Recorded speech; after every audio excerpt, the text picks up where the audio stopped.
Good morning, ladies and gentlemen, and welcome to this Disaster Recovery and Resilience Business Forum, hosted jointly by the Barbados Chamber of Commerce and C&W Business. My name is Patrick Hinkson.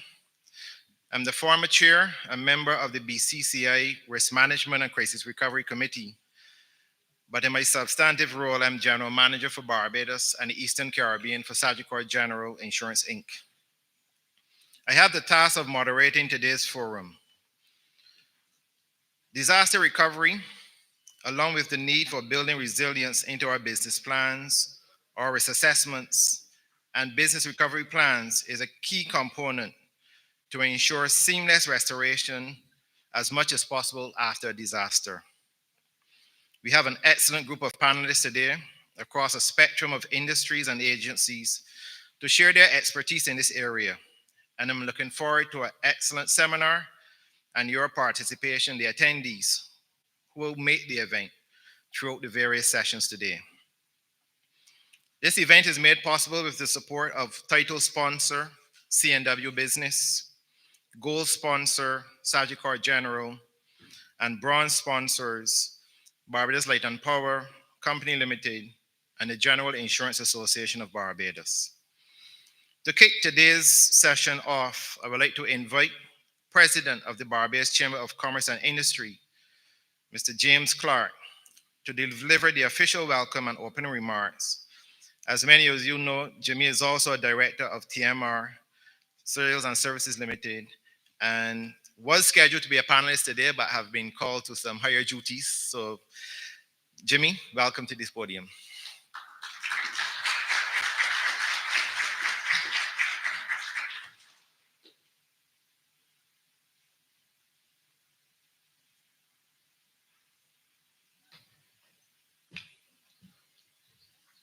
Thank you, Patrick. Good morning, everyone, and welcome. My name is James Clark, or Jimmy, President of the Barbados Chamber of Commerce and Industry, or the BCCI, as we're more commonly known as. And before I officially open today's event, I wish to welcome the Honourable Wilfred Abrams, SCMP, Minister of Home Affairs and Information. We have with us today as well Mr. Rogero Silva, the Deputy Head of the Regional Office for Latin America and the Caribbean for the Joint United Nations Office for the Coordination of Humanitarian Affairs and the UNDP Connecting Business Initiative, or CBI. Our Executive Director, Misha Loban-Clark, and other BCCI executives, Cable and Wireless Business Senior Manager, Ramel Sargent, and C&W Business Executives, specially invited guests, business support organization representatives, participants, and members of the media. It is a pleasure to welcome you here to today's business forum focused on disaster recovery and resilience, with a focus on lessons for Caribbean island states, insights from Hurricane Beryl and other disasters. This event is intended to highlight the critical importance of disaster recovery and resilience while presenting effective strategies and solutions to enhance preparedness and response. Earlier this year, the devastating impact of Hurricane Beryl on Barbados, Grenada, St. Vincent and the Grenadines, and other Caribbean islands was another reminder of the region's vulnerabilities and the far-reaching impact on our citizens, our communities, and our economies. According to the European Commission, the Caribbean is the second most disaster-prone region in the world, regularly hit by natural and human-induced disasters. Its small island developing states, or SIDS, are increasingly vulnerable to extreme climatic events, which are becoming more intense, unpredictable, and frequent due to climate change. The Caribbean region is exposed to various natural hazards or disasters such as earthquakes, volcanic eruptions, landslides, tsunamis, hurricanes, floods, and droughts.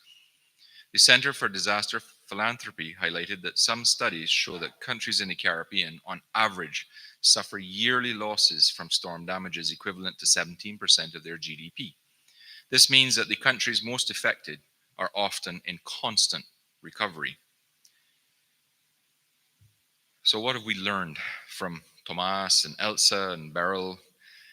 This is from the private sector perspective. In the words of former President of the United States of America, Mr. Barack Obama, it is not the disaster, but the lack of preparedness to the disaster that kills us.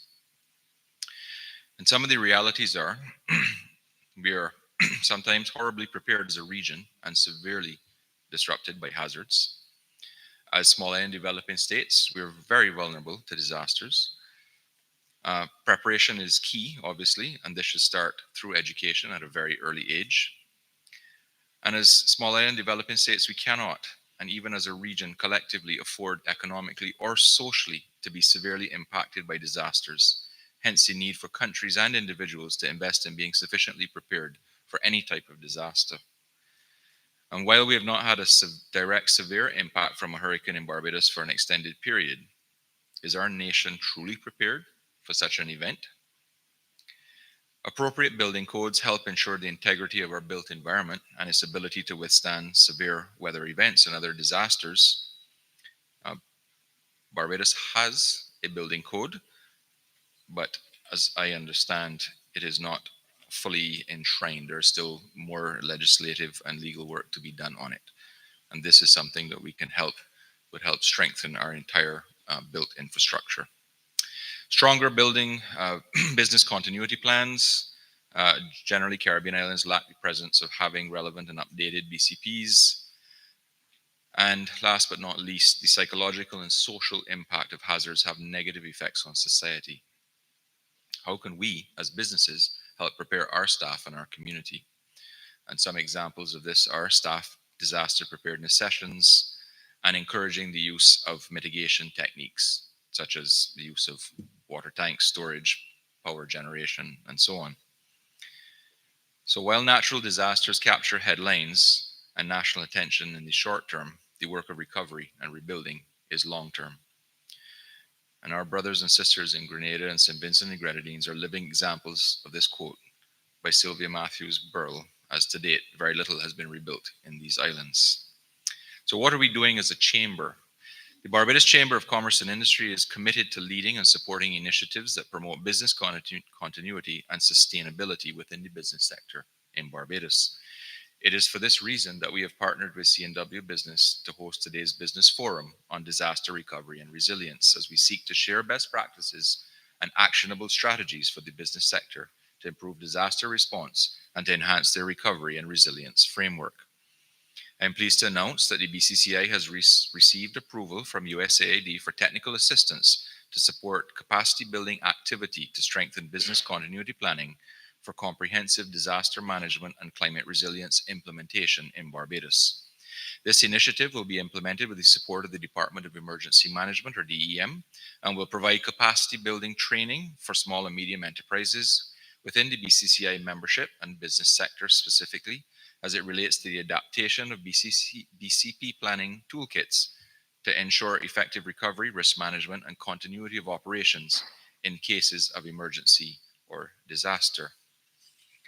So, in conclusion, let's not wait until we experience a severe loss of property or livestock assets or a loved one to get educated on effective ways to prepare for a disaster or have adequate resilience mechanisms in place.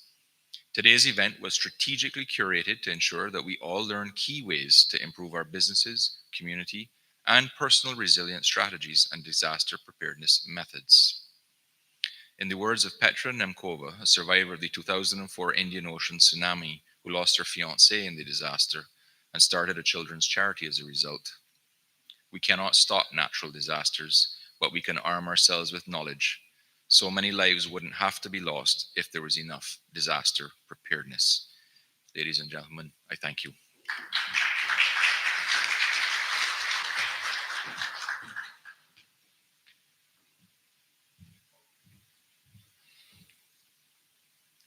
Thank you, Jimmy, for those remarks and getting us started with today's session.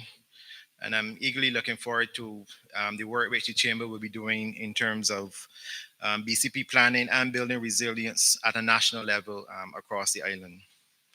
I now invite Mr. Romel Sargent, Senior Manager at C&W Business, our partner for today's event, to deliver the opening remarks.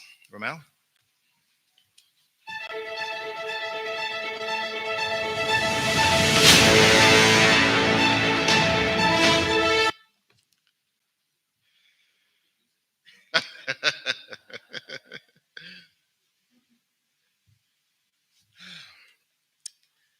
Good morning, distinguished guests, colleagues, members of the Barbados Chamber of Commerce and Industry, and our keynote speaker, the Honorable Wilfred A. Abrams, Minister of Home Affairs and Information.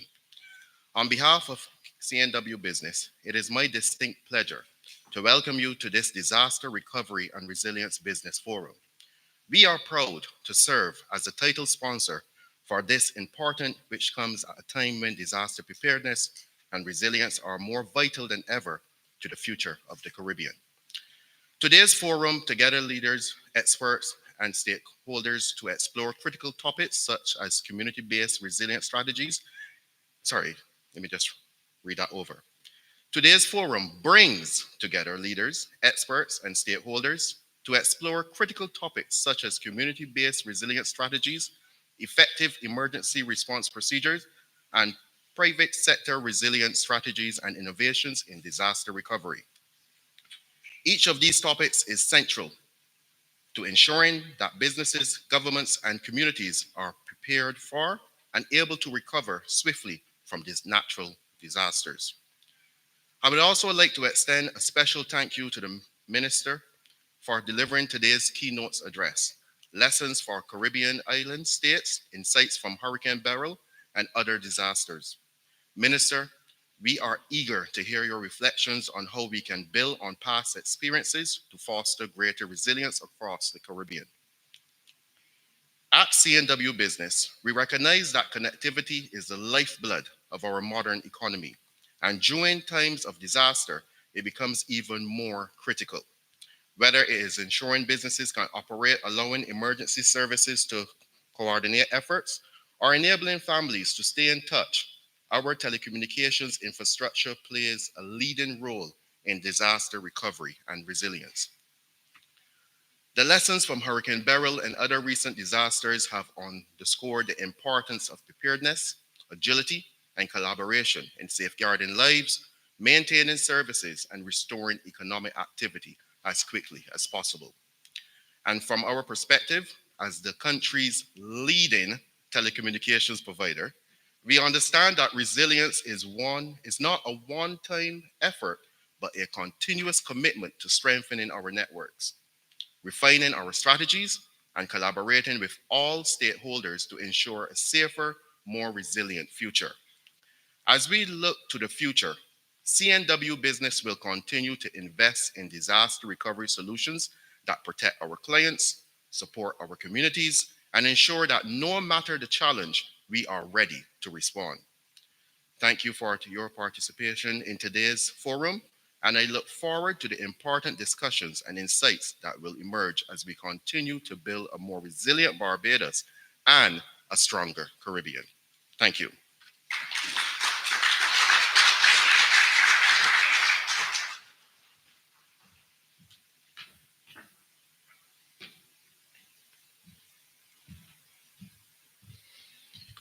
Thank you, Romel, for those insightful remarks. And it is a pleasure to have an organization such as C&W Business partner with us today, as you are a very critical part of the infrastructure which supports disaster recovery and provide that key component in our business continuity plans for many of the organizations here. So thank you very much. And pleased now to welcome at this time our keynote speaker, the Honorable Wilfred Abrams, SCNP, Minister for Home Affairs and Information. And by way of a brief introduction this time, the Honorable Wilfred Abrams is a Barbadian lawyer with the honor of being the youngest ever president of both the Barbados Bar Association as well as the Organization of Commonwealth Caribbean Bar Associations. Following the May 2018 general elections, he was invited by Prime Minister Mia Moore-Morton to serve in the Cabinet of Barbados as Minister of Energy and Water Resources. He is currently the Minister of Home Affairs and Information, and it is in this capacity he will address us on the topic Lessons for Caribbean Island States, Insights from Hurricane Beryl and Other Disasters. Welcome, Minister.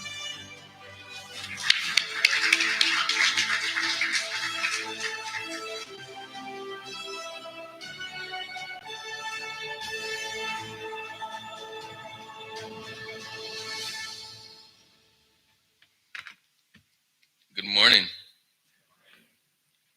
That was not a casual or routine greeting. That was a genuine from the bottom of my heart.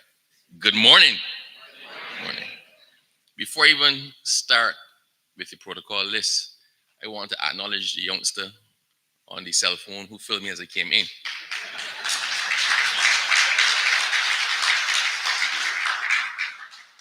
If whoever currently employs him sees him missing in the next 2 or 3 weeks, you'll know exactly what happened. It's good to be here. It's good to be here for a number of reasons. Before I get into my speech, allow me to formally acknowledge a few people. I want to acknowledge James Clark, Jimmy, the president of the BCCI, Mr. Paul Innes, senior vice president, BCCI, Ms. Marsha Loban Clark, executive director, BCCI, Mr. Romel Sargent, senior manager of C&W Business and other representatives from the company. I should say Mr. Romel, the dangerous one. Distinguished ladies and gentlemen, and also our friend from Panama. Now, we're in interesting times. If Barbados needed a reminder that hurricanes can affect the island, Beryl was exactly that. In keeping with the predictions that the 2024 Atlantic hurricane season will be one of the most active seasons on record, we were surprised to see a register system in June. And then what started as a weather event at the end of June quickly turned into a tropical wave, then tropical storm Beryl, then to Hurricane Beryl on the early hours of July 1st, 2024. Now, you all know the rhyme we used to learn in school. June too soon. Let me hear it. I want to see who's actually paying attention in school. And then we can segregate the room into those who listen and those who don't listen, and I can speak to those who listen. So June to July, August.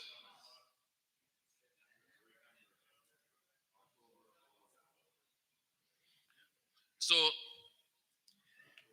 it is a lie to even start out with June too soon, because experiences recently have taught us that the hurricanes and the system start to affect us well before the official start of the hurricane season, which is the official start of the hurricane season, which is, I'm not hearing you. But y'all, wait, no, truthfully, I am very, Kerry, that means entirely that the messaging from DEM and MET is not getting out.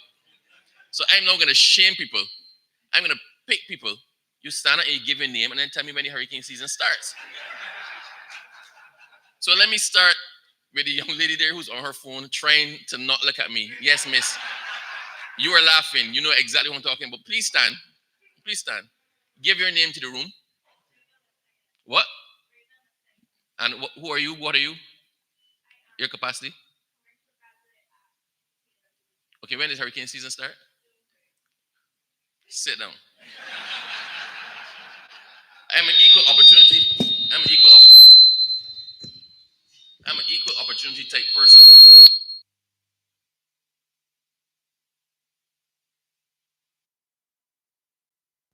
You. When is it end? Yes.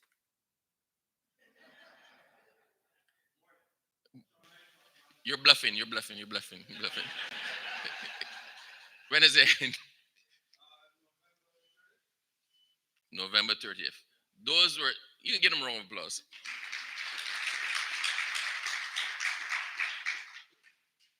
They're backing, many of you are seeing their backs, but if you could see their fronts as I could, right, you would see that people were sweating bullets, hoping to not get it wrong. But traditionally, it was the start of June to the end of November. But recent events have put a light to that. We are now seeing systems developing in May, right? Bad weather affects us in May, and we've seen it sometimes past the end of November. it would have been thought impossible one time, impossible for a system to start to develop in May and crystallize into hurricane on the 1st of June. The government took a position a couple of years ago that we are now treating the operational start of the hurricane season as the 1st of May. So although it is still officially the 1st of June and we do the press releases and whatnot for the 1st of June, as far as we are concerned in the government, all of our systems have to be ready by the 1st of May. Now, even with the island avoiding a direct hit from Beryl, high winds and storm surge caused massive damage to our island. If we look at recently, we keep getting these short notice storms. We had some bad weather this week, a couple days this week. The lightning strikes yesterday. In the morning, there was no indication of what was coming in the afternoon as the Prime Minister prepared for her press conference. Actually, as the press conference was starting, we had to put out an announcement that there were major lightning strikes in St. Andrew. When Sabu contacted me, I think it was at 100 lightning strikes. Then he called me back about 5 minutes later, 115, then 217 within the space of 15 minutes, right? These are the things that we've never expected as Barbadians. We get our hurricane season starting, the weather starts to come in somewhere after the 1st of June. Usually it's down in October because the sea temperatures, I'm really off script now, but don't mind that. We go with the flow. The sea temperatures have to be conducive.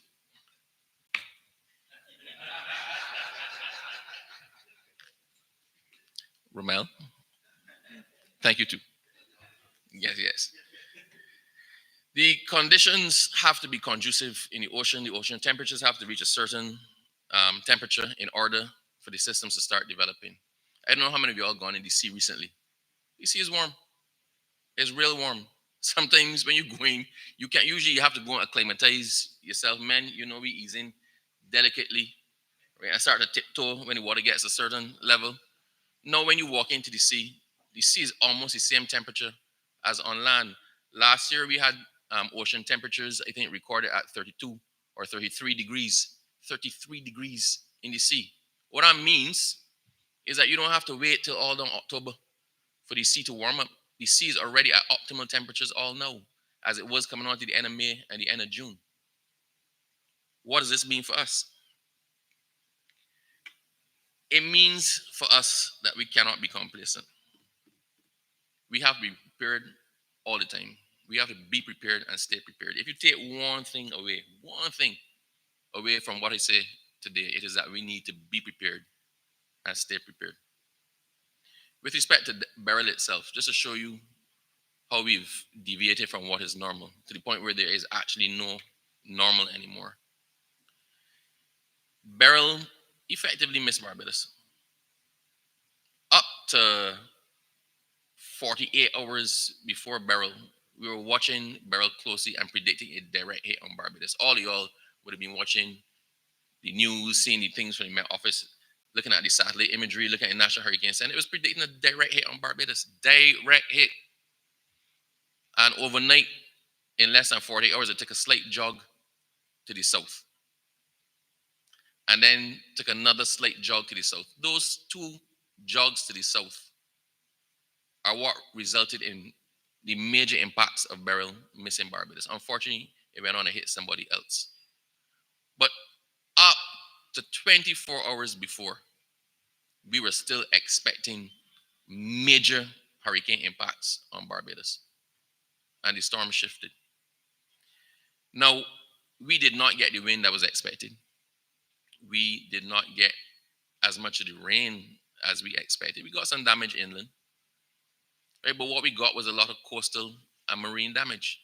I don't know if any of y'all went out after the hurricane, before the all clear was given. But if you went out and you went on the south coast and you looked out to sea, you couldn't believe that was Barbados. You could not believe what those waves looked like.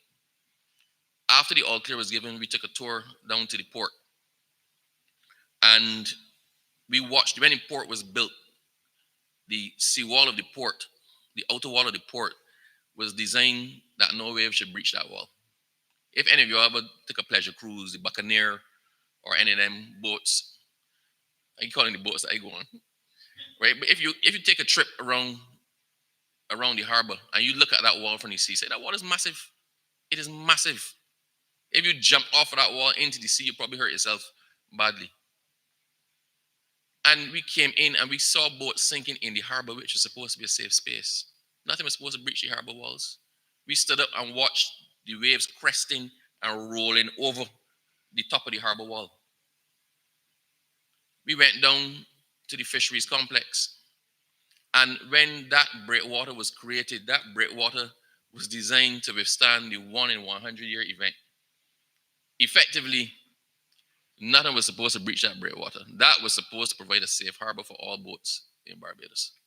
And the waves were rolling over there. The dolos, you see those interlocking pieces of concrete? That weigh, it's like 5 tons of weight, Kerry. Each one of those, I believe, weighs 5 tons. Those things got tossed about. They got broken apart. They ended up outside the fisheries complex, and then inside the fisheries complex, we watched boats in the fisheries complex where up to that point in time, all the fishermen used to try to get their boats into the fisheries complex because once you got in there, you were safe. We watched those boats smashing apart inside there. That means to tell you, all of what we held as the normal, all of what we held as the expected, no longer exists anymore. So we now need to factor what happened with Beryl, what happened with some of the others, what we need to do as a collective, what your companies need to do individually, and what you need to do as individuals. So back on script now. The extent of the damage caused by Beryl was concentrated within the main socioeconomic sectors and associated with direct and indirect costs and secondary effect to lives and livelihoods. The socioeconomic impacts not only reinforced the need to increase infrastructure resilience in key sectors, but also underscored the urgency of adopting comprehensive and forward-thinking strategies to mitigate risks and enhance the island's ability to recover from future disasters. You may recall the power and water outages that occurred during the system's passage and in its immediate aftermath. There were reports of damaged homes, roofs being blown off, families displaced. But as I said just now, the most significant hit to the island following Hurricane Beryl was the damage to the fisheries complex, the fisheries sector, and our coastline. The Bridgetown Fisheries Complex was declared a hazard area due to the significant number of damaged boats and debris following the passage of the storm. A total of 240 boats were damaged, of which 64 boats were totally lost. While we managed to return 7 vessels to the water as of now, there are approximately 170 still waiting to be repaired. And this has had a significant impact on the island's fisheries sector, particularly with our ability to continue exportation of yellowfin tuna. On the coastline, the storm surge from raging sea waters resulted in damage to beachfront bars and restaurants. Meanwhile, debris from destroyed buildings washed into the sea. Severe beach erosion and displacement of sand at the south and west coast beaches were also recorded, and this heavily impacted hotels along the affected areas. Hotels and the island's housing stock were also not spared, as damage ranging from blown-off roofs to partially damaged structures were recorded. Some hotels evacuated their guests to other areas on site or to other properties, while some residents sought shelter in hurricane shelters. Even before the impact of Beryl, the fisheries sector was working with the Department of Emergency Management on a disaster management plan for the fisheries sector. Similar efforts were being undertaken for the tourism sector. Hurricane Beryl's impact solidified the need for and the importance of sectors, businesses, homes, and communities across Barbados to have disaster management plans in place. The Department of Emergency Management plays a key role in assisting the development of these plans, so you don't have to do it by yourself. I encourage those of you present, if you have not already done so, to contact the DEM for assistance with building out a disaster management plan for your agency. This is critical. However, when preparing your document and your plan, Please ensure that all members of your staff are included in the process and that you try to get the buy-in of as many as possible, as this makes it much easier to execute the plan when everybody knows the plan. This also helps to build organizational resilience and greatly assists in any recovery efforts. Why I said that is important is a number of you represent here have a plan, and you might have had your plan for year dot. And every year you haul out your plan and you brush it off, and you submit your plan again as being the plan. Some businesses don't have water tanks. Some businesses don't have generators. If you have water tanks, you don't have flow through tanks. So you have that water tank, and when you go to check it, the tank's stagnant because nobody thought to check the water quality.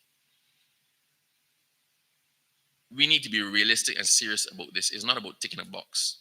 The consequence of just ticking a box is way too severe for us to contemplate. If I'm going to use an own a potentially embarrassing example for us, but just to drive home the reality of it, we published our lists of shelters and shelter wardens, and we had them in place. The lists are circulated. Everybody ticked off, yes, they're willing. And then we had a situation when Beryl was coming and we ordered for the shelters to be open. We discovered that one of the shelter wardens' mother was not well, hadn't been for a while, and she was not going.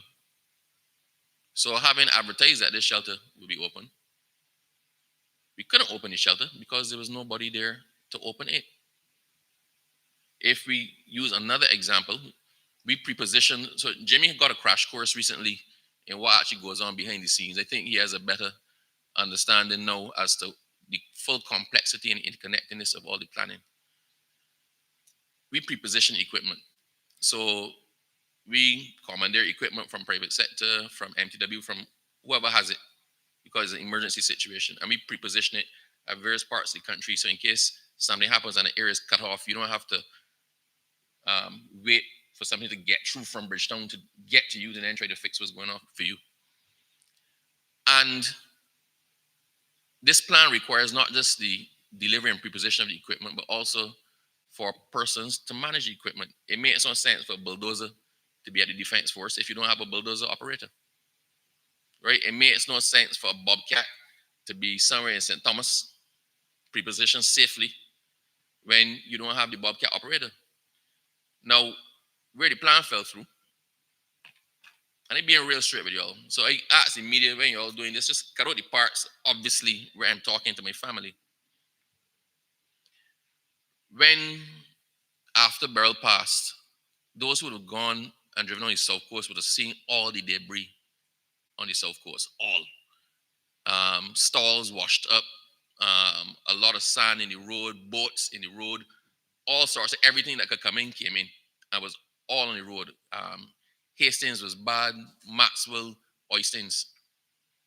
We had the equipment pre-positioned as we were supposed to, but we had the operators for the Bobcats. That's why it took so long to clear Highway 7, because the persons who knew they were supposed to go, who were assigned to go, whose name was on the list to go, ain't saying nothing about they couldn't go, but then didn't turn up because they had to see to their house first. And they didn't want to leave the spouse, or they didn't want to leave the mother. But if you are not in a position to do that, then your name should not be on that list. So the same thing for you in your businesses. It makes no sense for you to have the best plan and your staff has not bought into that plan. Or worse yet, your staff don't even know the plan exists. Let us sink in for you for a second. All light and power, all cable and wireless, digital water authority, critical infrastructure, critical businesses, their plans need to be rock solid. Because if light and power's plan falls through and y'all can't get electricity for, how long it was electricity off the last time? Maybe like 3 or 4 days? 4 days. Bajans behave bad. Bajans were lambasting light and power. I had to take the unaccustomed role, stepping in and defending them. I had to point out that there were some areas in Miami when the last storm went through that took months to get the electricity back on, and some that still hadn't had the electricity back on a year after the event. But because these businesses represent critical infrastructure, they take their plans seriously. Everybody knows what they're supposed to do. But for those of you who may not be in the light and power or the flow or the digital or the water authority, you still have to preserve your own business. You still have to ensure your business continuity, that you get up and running as quickly as possible. If you're a supermarket, but if we can't get food to people or people can't get food, but it's just as bad as not having electricity. So all of you need to refresh your plans, modernize your plans, bring your plans up to date. Take your plans seriously. Get buy-in from the staff and ensure that the staff knows that there is a plan. Disaster risk management is everybody's business. Invest in the DRM and business continuity are significant steps in resilience building and can be the difference in your business, the sector, or the economy bouncing back quickly or succumbing to significant challenges posed by climatic or other hazard events. So what does building resilience mean? After a major hazard impact, how does Barbados build back better and more resilient? One of the key things involved in building resilience is ensuring that the population receives early warning about an impending hazard. Early warning helps to reduce economic losses and mitigate the number of injuries or deaths from hazard impacts through the provision of information that allows individuals and communities to protect their lives and property. It empowers people to take action for disaster preparedness. In some instances, sector-specific warning is necessary, even before the general warning for the public. So, when Beryl was coming, we have these unmanned surface drones. Oh, y'all know about these sea drones? Y'all know what, Sabu? We've put more money into the Met services in the last 2 or 3 years than probably the last 20. We have these unmanned surface drones, right? There are 4 of them. The flagship is the Wilfred. I did not name it that. I came to the christening. I thought I had recommended it because of the Mia. And I got there, and it was the Wilfred. I protested. But the name was already there, so it, well. But these sea drones are like unmanned boats, and they go right to the edge of the system. We were able, from early o'clock, even before the radar can only pick up certain things. It can pick up the shape of the system, the form of the system, and then you have to try to deduce things from that. We actually can get surface temperatures, we can get sea swells, we can get whatever. So even before a warning was triggered for Barbados, based on what the Wilfred was picking up on the edge of Beryl, we made the call to tell fisheries, bring back in your boats. We cannot put it out then to frighten people because it wasn't time for it. Warnings and watches are triggered at certain times before the potential impact.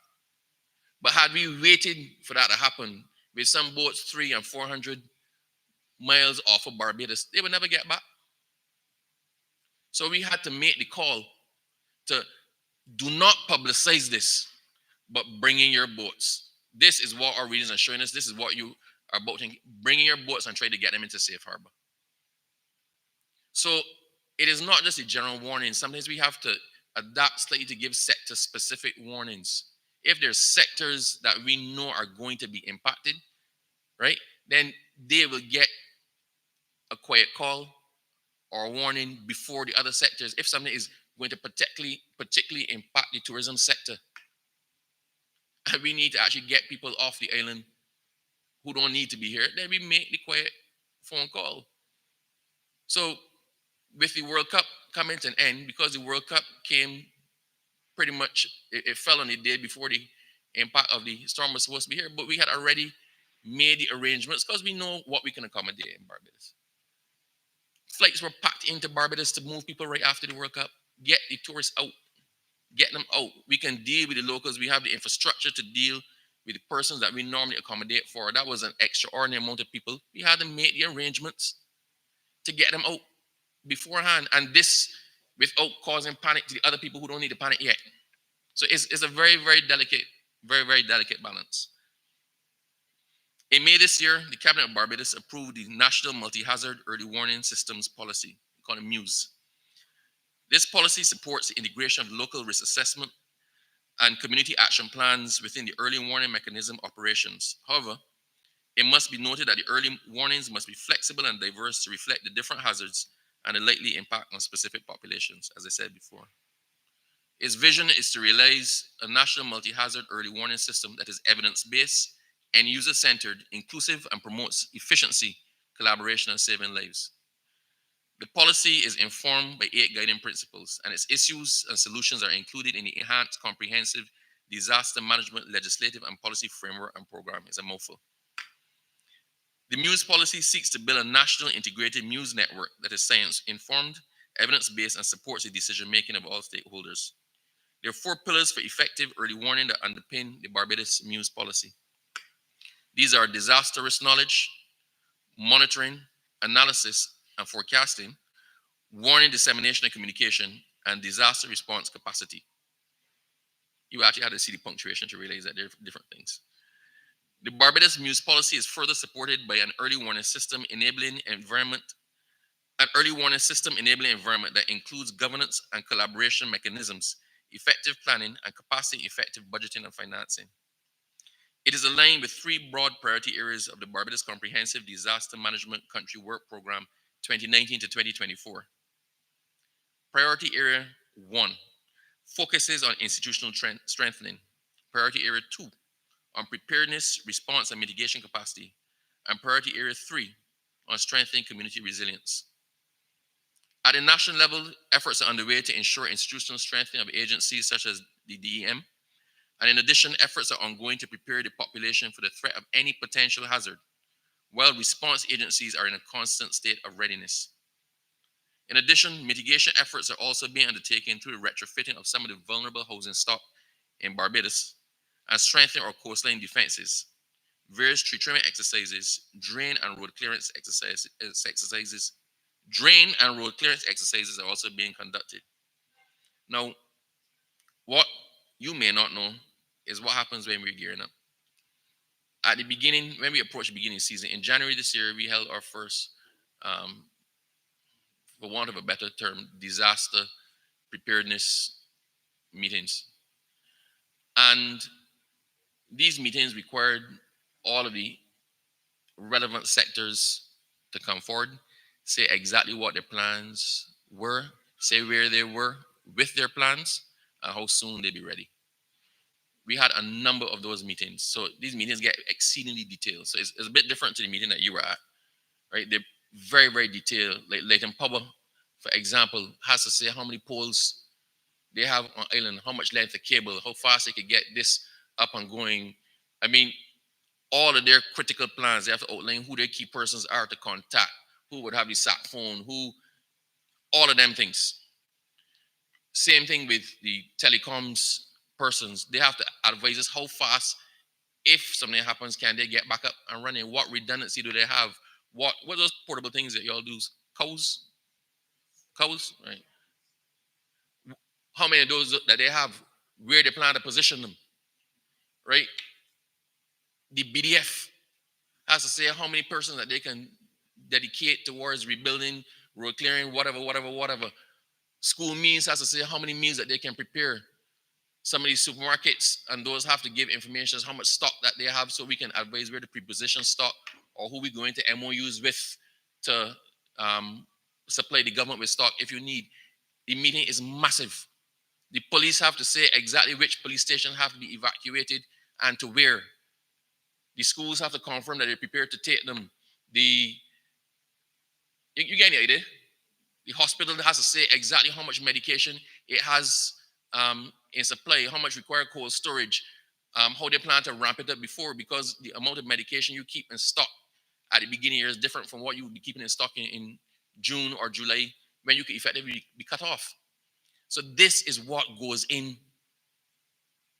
to all of that. We then have an EMAC committee where the BCCI was invited recently to attend some of our meetings because, quite frankly, as government, you tend to think I guess, broadly and with the things you can control. But the BCCI needs to be at the table as well in formulating the policy that govern when a business shuts down. How much lead time before we declare a national shutdown, that sort of thing. So there's a lot that's going on. If even we go, if a storm is on our radar and we actually have caused issues, storm watch, you're going to see a lot of things kick into play. All of a sudden, you can see everybody out cleaning the road. You can see a whole ton of people clearing wells, clearing drains. You can see tractors in gullies. You can see water, the sand being pushed off down by Whole Town, down by St. Peter, right? You be seeing the sand being pushed off over Bay Street by Lobster Alive, and that sort of thing. These are the things, all the things that go in to making us ready. We have the plan down pat, but the plan being down pat requires human persons to actually execute the plan, and then to do the follow-up.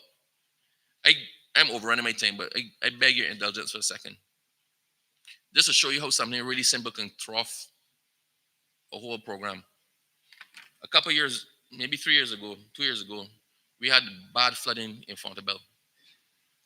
Very bad flooding in Fontebelle. Murphy's Pasture was flooded away. All up Westbury Road was flooded. Into Bridgetown was flooded. You know why it was flooded? Because the pump house has a number of pumps, and then they have this emergency pump, the biggest one. Most of the other ones kick in automatically. The emergency one has to be turned on with a key. And the man to turn on the pump with the key was nowhere to be found. So all of everything flooded because one man to turn the key wasn't there. There are others, but it makes me depressed. Anyway, so the areas of community strengthening and resilience continues to be promoted and executed through the DEOs, the volunteer arm of the Department of Emergency Management. So DEM is the overall body, but each constituency is broken out to constituencies for convenience, not any political reason. Each constituency has a DEO, and those are the persons who are on the ground, who will know the persons in their neighborhood, who will know who the vulnerable persons are, and I can go and check on you before an event to say, Miss Thing, you need to go in the shelter. Or after the event, they know exactly who to go to verify how they're doing. They also know if a tree is overgrowing in an area, if a drain is blocked, if a well hasn't been cleaned. Those are the persons with the local knowledge that we depend on to shepherd the process in the communities. Right? They're the ones on the ground ensuring that the communities are prepared and that an adequate response can be mounted until the emergency services arrive. As a DO is a community-based asset, one of the other ways that the Chamber might be of tremendous support is by assisting the DEO in their programs, maybe adopting DEOs in order to provide equipment and other technical resources in a post-impact scenario. So I had raised this with James before, and I want the businesses to consider this. You don't have to put the resources behind the communities in the way that government does.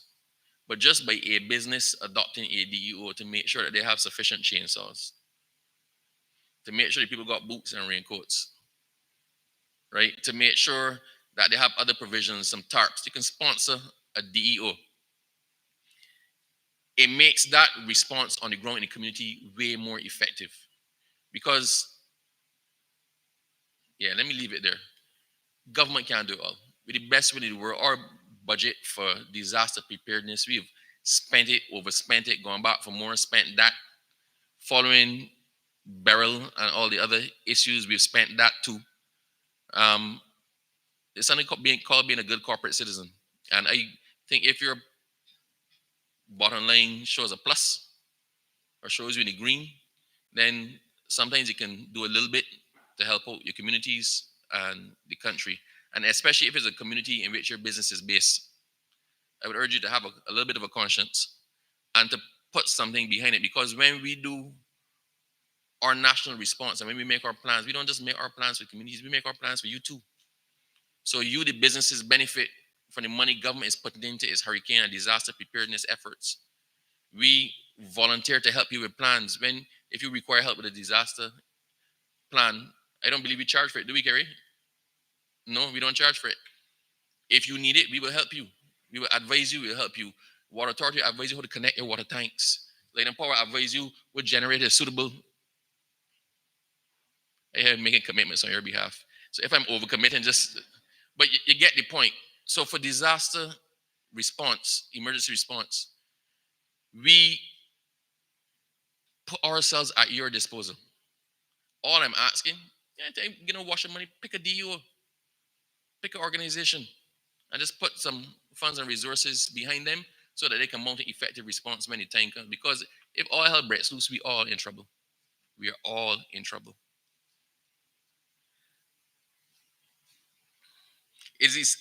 I'm coming out to the end. It's essential at the national level, Barbados continues to refine its own disaster risk reduction strategies, national development plans, and sector-specific policies and programs to address infrastructure, vulnerabilities, and promote resilience. We are in the process of articulating a new country work program for comprehensive disaster risk management, which will outline updated and future priority areas for action, investment in disaster risk reduction, and building back better after disasters. These national commitments provide a framework for aligning risk-informed development with sustainable practices and resilience-building measures. As customary, we welcome the Barbados Chamber's support and active participation in this exercise, which commenced a few months ago. Equally, we invite you to sit at the table with the public and civil sector partners to develop practical, bankable projects and programs aimed at reducing our vulnerabilities to these hazard impacts. So, as we continue to ride out the rest of this hurricane season, and as we continue to plan for future hazard events, let us take a closer look at our preparedness efforts around our homes, businesses, and communities. You as business people should communicate with and ensure the buy-in of those on whom you will depend in an emergency. There's a reason I repeat this over and over. Let us make our plans airtight as we seek to invest and strengthen our resilience and response to and our recovery from hazards. I believe in narrowing it all the way down. So I said a lot, and some of you are paying attention. So let me nutshell it down. Here is what I want you to take away. So if you forget everything else, I'm going to nutshell it for you. There is no longer such a thing as normal. The word normal does not exist now in our contemplation. Once upon a time, it was rare to get a Category 5 storm. We get Category 5 storms every hurricane season, and more of them. And eventually one is going to hit Barbados. Do not be fooled. 2, you have to get prepared early and stay prepared. I don't need to elaborate on that. 3, you must have a plan and keep refining that plan as necessary. 4, and I say again, those who you are dependent on for the plan to succeed must be aware of the plan, must buy into the plan, and must be capable of executing their part in that plan. And 5, communication is key. We need to know what you're doing, you need to know what we're doing, and you need to know what each other are doing. So we don't duplicate efforts. We make the best use of our resources, and we come up with the most cohesive, comprehensive national plan that we can. I wish you all the best for the rest of the hurricane season. Thank you.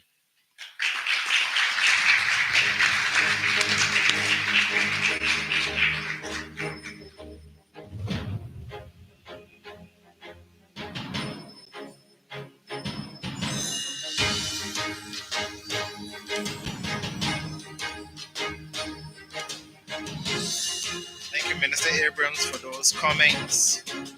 What we can now expect in the new normal, what the future of the hurricane season brings, the reality of disaster planning, and what to really expect when we execute real-world disaster recovery plans. So right now, Minister, I'd like to invite you back to the stage. And for getting the question right, I'm going to ask Reverend Messiah to present to you a small token of our appreciation for being with us today. Reverend?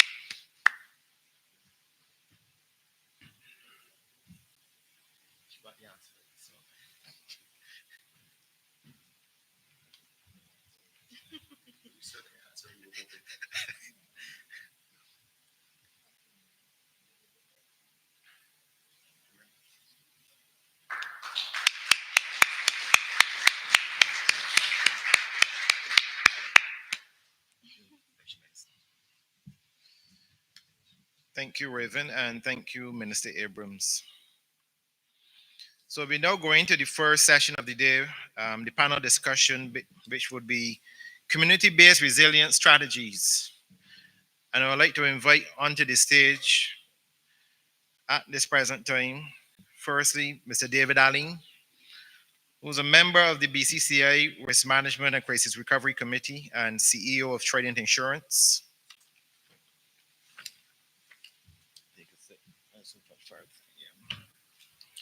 Secondly, Ms.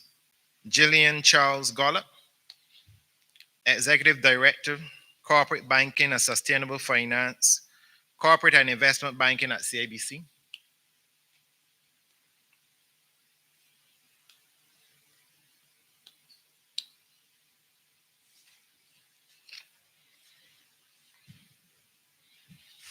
Thank you, Gillian. It's my pleasure to invite Kerry Hines, Director of the Department of Emergency Management, to also join us on the panel.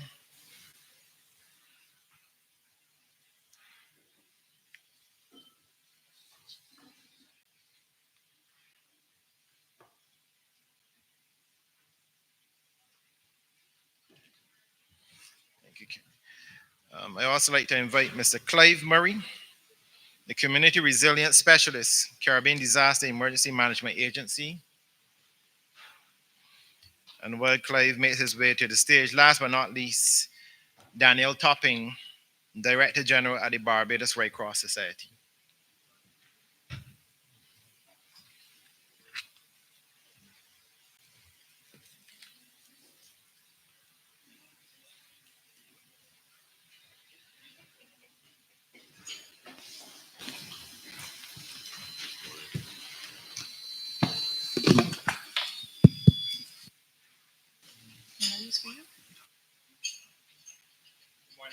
And thank you for being here.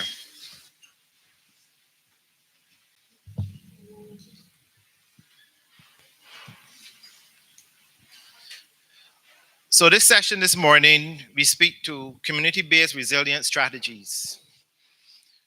And one of the key components, obviously, in disaster recovery and resilience is really the collaboration between the public and private sector to consider, obviously, the most efficient and holistic approaches to disaster management and resilience.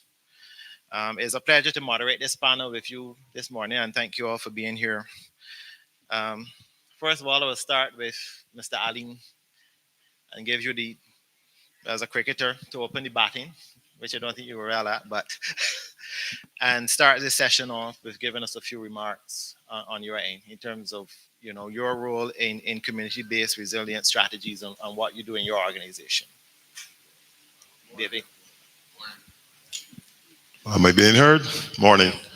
The first, thank you for inviting me onto the panel. The first thing I'd really like to say is that a very good friend of mine, engineer Tony Gibbs, has said to me repeatedly that there's no such thing as a natural disaster. He said there are natural hazards, and our actions make them disasters. And that was evident, as the minister said, and as James has alluded to, during the passage of Thomas, Elsa 2021, and Beryl this year, where systems that were merely Category 1 storms caused significant damage that we saw within the industry. Damage to properties that should not have happened in a territory which is in the Atlantic, exposed to Atlantic storms. Part of the issue is that many of us in the community are unaware of what is necessary to prepare ourselves, unwilling to do it, and certainly don't understand the consequences of not being prepared for hurricanes. So insurance companies go out into the community and try their best to help people with decisions, to make educated decisions about what they should be doing. So there's seminars, there's brochures, flyers, workshops, radio shows, which companies sponsor and participate in to try to help with the matter at hand. Now, that is added to the best efforts that the Department of Emergency Management does, but people are still underprepared, as we have seen in Barbados. Um, Companies will give advice to come to the community on the homeowners policy, commercial properties, to give them an understanding of the extent of the cover, particularly the adequacy of sum insured, which is a significant problem because many, many people in our communities are underinsured. That will have a problem. They will have a problem when there's an event, as they will not have full coverage. And that is compounded by the deductible, which applies to insurance policies of 2% of sum insured. So those two things is necessary for our communities to understand the impact of those conditions. Um, Rates, insurance companies are adjusting rates to try to recognize and reward people that retrofit. The problem with Barbados at this point in time is that rates are not necessarily at the level that the models want it to be at. But companies do try to do their best to recognize when people have done good work with retrofitting properties. Thank you, David. So moving on now to Jillian, and I think Jillian, many of the panelists looking, or the members here seeing CABC here and the corporate commercial banking sector, are probably wondering, what is your involvement and your role in ensure of the collaboration for building resilient strategies. I mean, maybe you can speak a bit of what the bank actually does in the communities before and after disasters, and that will obviously give some context to what we're looking at here today. Thanks, Patrick, and good morning, everyone. I think you're right. When Misha first told me she was putting me on this panel, I was like thinking about the Sesame Street call song. One of these things don't belong. But then I asked myself, why not, right? Why not? Because CIBC Caribbean is a corporate citizen of this region as well. We've been in the region for over 100 years. We live and work, our families, our relatives are here too. And we have a social responsibility. And I know the minister, when he spoke just now, he reminded us that this is a private and a public sector issue. And as private sectors, we have to recognize that, well, private sector organizations, we have to recognize that we are part of the solution.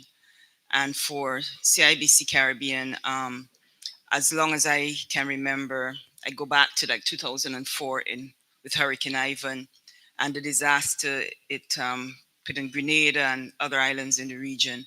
And way back then, how we had to mobilize our staff, we were able to support.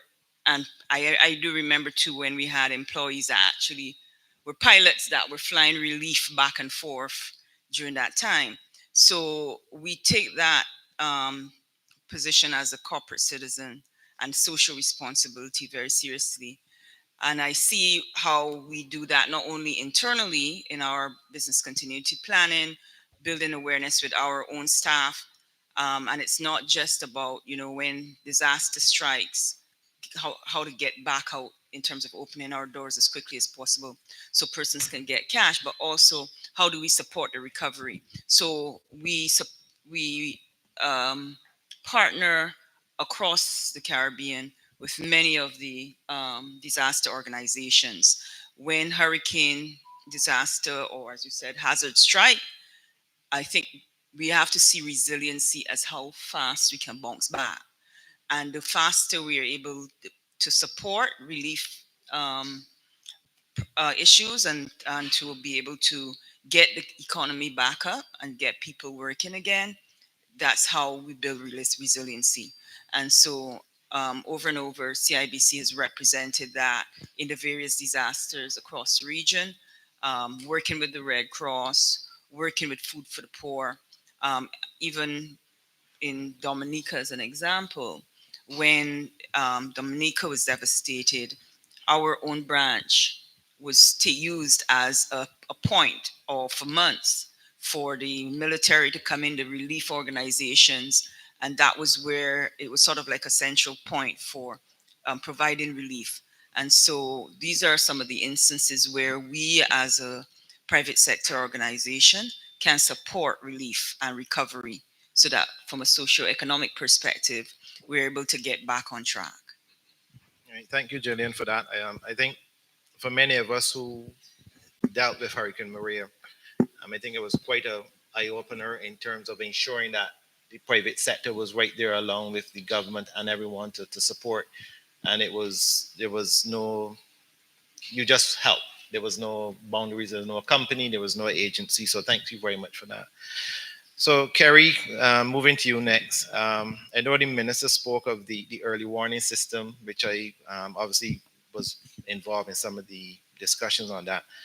But I think for the audience, if you could speak a bit of the DEM, I think many of us hear of the DEM and we know, I think like the minister said, you hear about the DEM in June 1st or late May. But if you could just speak about a bit about what the DM does, how you coordinate, how you help, and then even work with private sector, because I think many of us are not aware of the extent of the involvement of the many agencies that are involved in that planning. So if you can just share with us some of that, especially on the community side as well. Thanks so very much for inviting me to be on the panel this morning. Um, Good morning, colleagues. The Department of Emergency Management is the organization mandated by government to coordinate the National Emergency Management Program. So, contrary to popular belief, we eat, sleep, and breathe disaster management 365 days of the year. And that means our program takes into consideration not only the hurricane hazard, but multiple hazards. And we coordinate the stakeholders within the national system. Um, that would be private sector, public sector, civil society, and the community. The At the end of the day, the goal is a more resilient Barbados. And that means everyone must put their hands in the pie and see how best we can bounce back, adapt to whatever eventuality will affect us, because something will. The Department of Emergency Management coordinates the various stakeholders when we are in response mode. Um, Minister spoke this morning about the Emergency Operations Center and the BCCI and others being a part of that. That is where we make the decisions when we are in crisis mode. But before that, there is a level of preparedness that must happen. We must engage the stakeholders all throughout the year. It is important that our preparedness and our readiness levels are so high that when something actually happens, that we know what we need to do as agencies, as communities, as the various sectors. The community are a large part of the Department of Emergency Management's program is focused on community resilience and strengthening the community response and preparedness. That means ensuring that each individual has the tools that they need to make necessary actions. The There was reference this morning to the district emergency organizations. Who are they? Simply put, they're you. They're persons in the community that volunteer their services, their expertise, and their skills. And they bring that to bear to ensure that there is a formidable response in the community. They augment the government's resources. They are the first responders in the community. And a large part of our program is focused on ensuring that we strengthen these organizations. We do that in conjunction with a number of our stakeholders, including the Red Cross, SEDEMA, and private private sector and other public sector as well, in terms of ensuring that they have the necessary training, um, whether that be as it relates to utilizing the radios, telecommunications, because emergency telecommunications is so very important. Um, it could be honing their skills as it relates to shelter management. It can be honing basic light search and rescue skills to support evacuation or extrication, sorry, in if an incident occurs in the community. So it's very important that we add value to that mechanism, because that is the backbone, I would say, of our communities. There are other, the Department of Emergency Management oversees a comprehensive disaster management program that pulls in all the players. There was reference this morning to the BCCI and other stakeholders being a part of this process. Right now, we're going through an audit of our national system. And this doesn't mean the DM or just the fire service or the defense force doing this audit. This is everybody. We have input from private sector. We have input from civil society. We have input from the community. We're marking ourselves, seeing where we are. But we are also coming together to see what we can do to make things better. So the program is very comprehensive, but it speaks to stakeholder engagement on a continuous basis. It speaks to ensuring that we put in place these preparedness and these resilient strategies to support what we hold dear. It speaks to investment in our communities, in our businesses, across the system to ensure that level of resilience. And it is, as I said, it is an ongoing program that we oversee at the Department of Emergency Management. And we also support other stakeholders in ensuring that they too can also see their programs advance as it relates to any disaster resilience strategies. Okay, thank you, Kerry. So now I'm going to actually move to Danielle, and because like many of us here, we hear of the Barbados Red Cross Society, and we'll actually come to Clive next. We hear of the Barbados Red Cross Society, but tell us a bit of what you do and your involvement in things like disasters, working with the communities, because I think we normally only hear of certain organizations. So if you can just give us a good insight in terms of what the Barbados Red Cross actually does, and also any community-based programs that you have. Thank you, and good morning, everyone. I want to first build on one of the points you started by making in terms of people's preparedness going into the season. And I'll use a story that with Hurricane Beryl, we were pre-positioning kits in a community before the passage of Beryl. And so we're giving out kits with hygiene items to a household that the father of the household was trying to almost piece together the boards of the walls, to so that they would not lose the house totally. And the mismatch in that became apparent to me because we speak about preparedness as if everyone has capacity to prepare.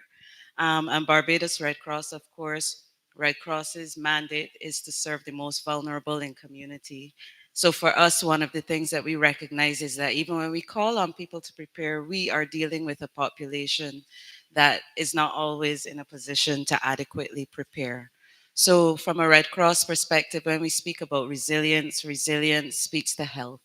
Resilience speaks to the community, it speaks to the organizations that you're a part of, but it really speaks to individual community, individual resilience, community resilience, national resilience, and all of these work together. So Red Cross Of course, we do things like the Meals on Wheels program and meeting people's basic needs, but basic needs doesn't necessarily build resilience.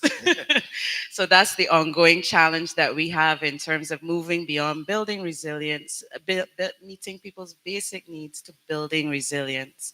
And I want to echo what I've heard over and over so far this morning, that it's a team effort. We work with DEM. We work with the DEOs, also a volunteer. We are also a volunteer-based organization. So we rely heavily on the efforts and the support of our volunteers. During Beryl, we had volunteers supporting in the call center. We had our president in the in the NEOC. So it is about strengthening the relationships with partners. We are an auxiliary organization working closely with the state, with private sector, with communities to bridge the gaps so that when we speak about resilience and people's ability to not just prepare for, but respond and recover from, because it's a long-term recovery that really makes you resilient. Um, our activities are really about supporting communities and getting to that place. Okay, thank you, Danielle. And finally, Clive, from the SEDIMA perspective, you obviously, your view is more from a regional perspective. So if you can just share a bit in terms of what SEDIMA does regionally, and how you also support the work, obviously, of the DEM and DEOs and other organizations in Barbados. Sure. Thank you very much, and good morning, everyone. It's a pleasure to be here. Thank you for inviting Sidima to be a part of this event. So, from a regional perspective, as I'm assuming many of you may know, Sidima is a regional organization mandated to provide disaster risk management support to its 20 participating states. With its community resilience program, which is just one aspect of its overarching comprehensive disaster management strategy and the framework, we aim to support all our participating states, including Barbados, in building resilience at the community level and at the local levels. We do so primarily through community engagement, developing tools and products for each participating state to utilize, to adopt and adapt as necessary. And some of these tools and products include, for example, how we identify and monitor risks that are associated at the community level. So we have what we call the Caribbean Community Risk Information Tool, which is a community-based risk assessment tool where we use geospatial, that's GIS information and census data to identify and rank the most vulnerable communities and at-risk communities. We also have what we call the Community Resilience Framework, which pretty much basically assesses or evaluates the level of resilience that exists within a community. And also, we just recently completed a community risk mapping exercise here in Barbados as well, where we looked at two communities, one in St. Michael Northwest and one in St. Lucie. And by doing this, we help the communities, work with the communities through through the DEOs actually, to develop hazard risk maps for these communities. So they identify what their risks are, what levels of coping capacity exists and vulnerabilities, and map these, so they are visually represented for each community. So these are some of the things that we do with through our national disaster offices, as well as with partnerships in with the we work at the regional level, so we work directly through the IFRC, who then works with the Red Cross societies, and of course through the Caribbean private sector organization, and so forth, especially with Beryl's response. As we know, Barbados is a sub-region and provides that sort of sub-regional focal point support to Grenada in the aftermath of Hurricane Beryl.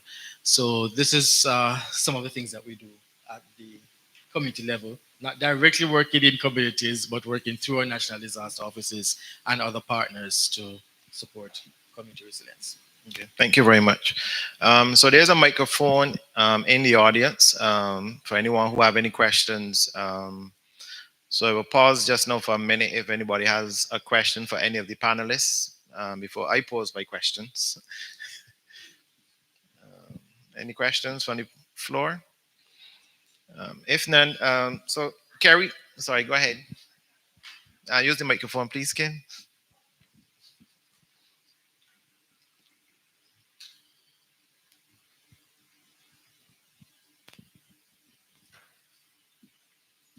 Hi, oh, sorry. Hello? Okay. So my question is to Clive.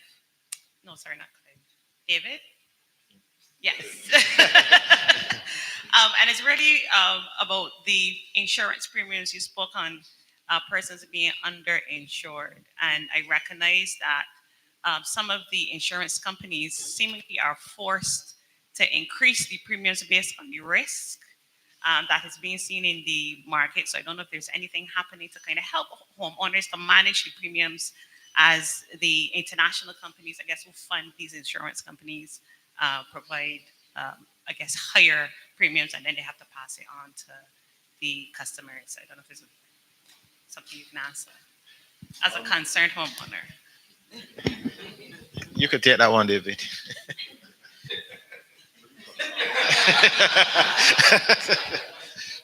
The moderator is an insurer as well. So companies do try.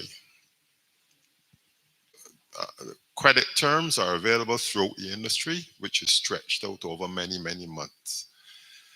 The problem with the rates in Barbados that are rising and in the Caribbean is that the companies in locally and regionally only write about 10% of the entire risk.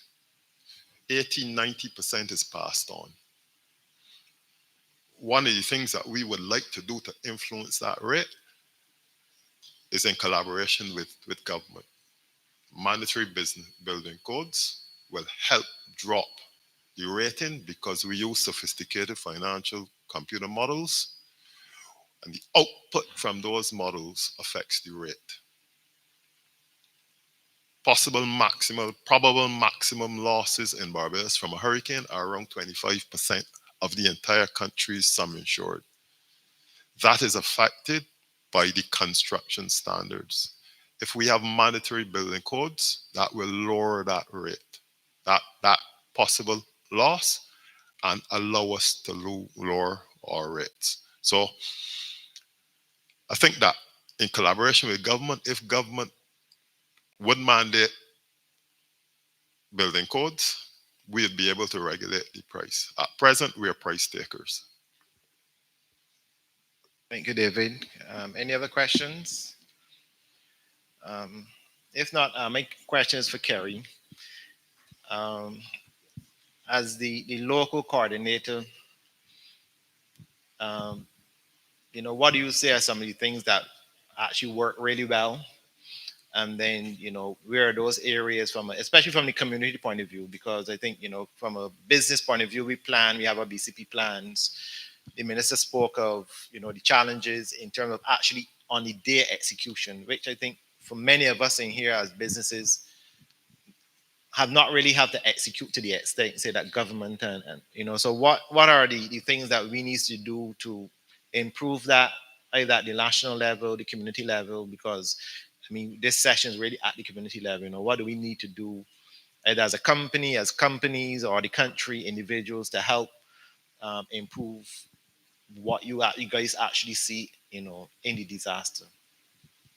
Thanks for the question. I think there needs to be a deliberate effort to get ready. And that means identifying your risk, sitting and developing your plans, and you need to exercise those plans as well.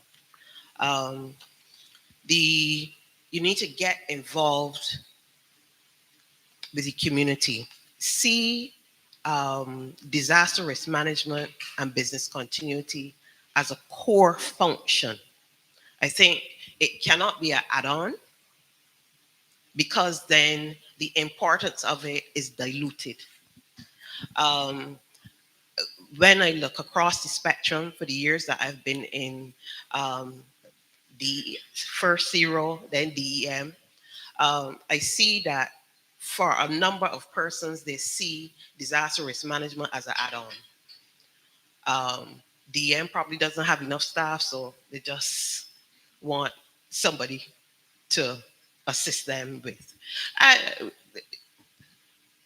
I know it may not come as first nature to you, to businesses and to the community, but I think when you reflect on the ashfall, the Hurricane Beryls and the Elsas and the earthquakes and whatever, it tells you it really should be, because it is really essential to your investment and for you, um, for your sustainability and survivability. So I think those things are very important, and those are some of the things I think people need to put it front of mind and be active in terms of making sure you go through the steps. After a while, then you realize that you do it without even thinking about it. It needs to be a part of the culture. The stakeholder involvement.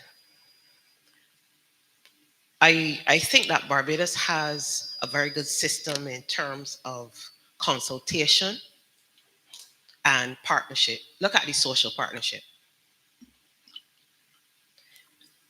Look at some of our systems, how we pull together the various partners and we have discussions and we come up with solutions. All of them, all of the, um, everything may not necessarily work at a particular point in time, but the point is we see the need for that inclusion and that discussion and that consultation to make and our processes better. It really is about continuous process improvement.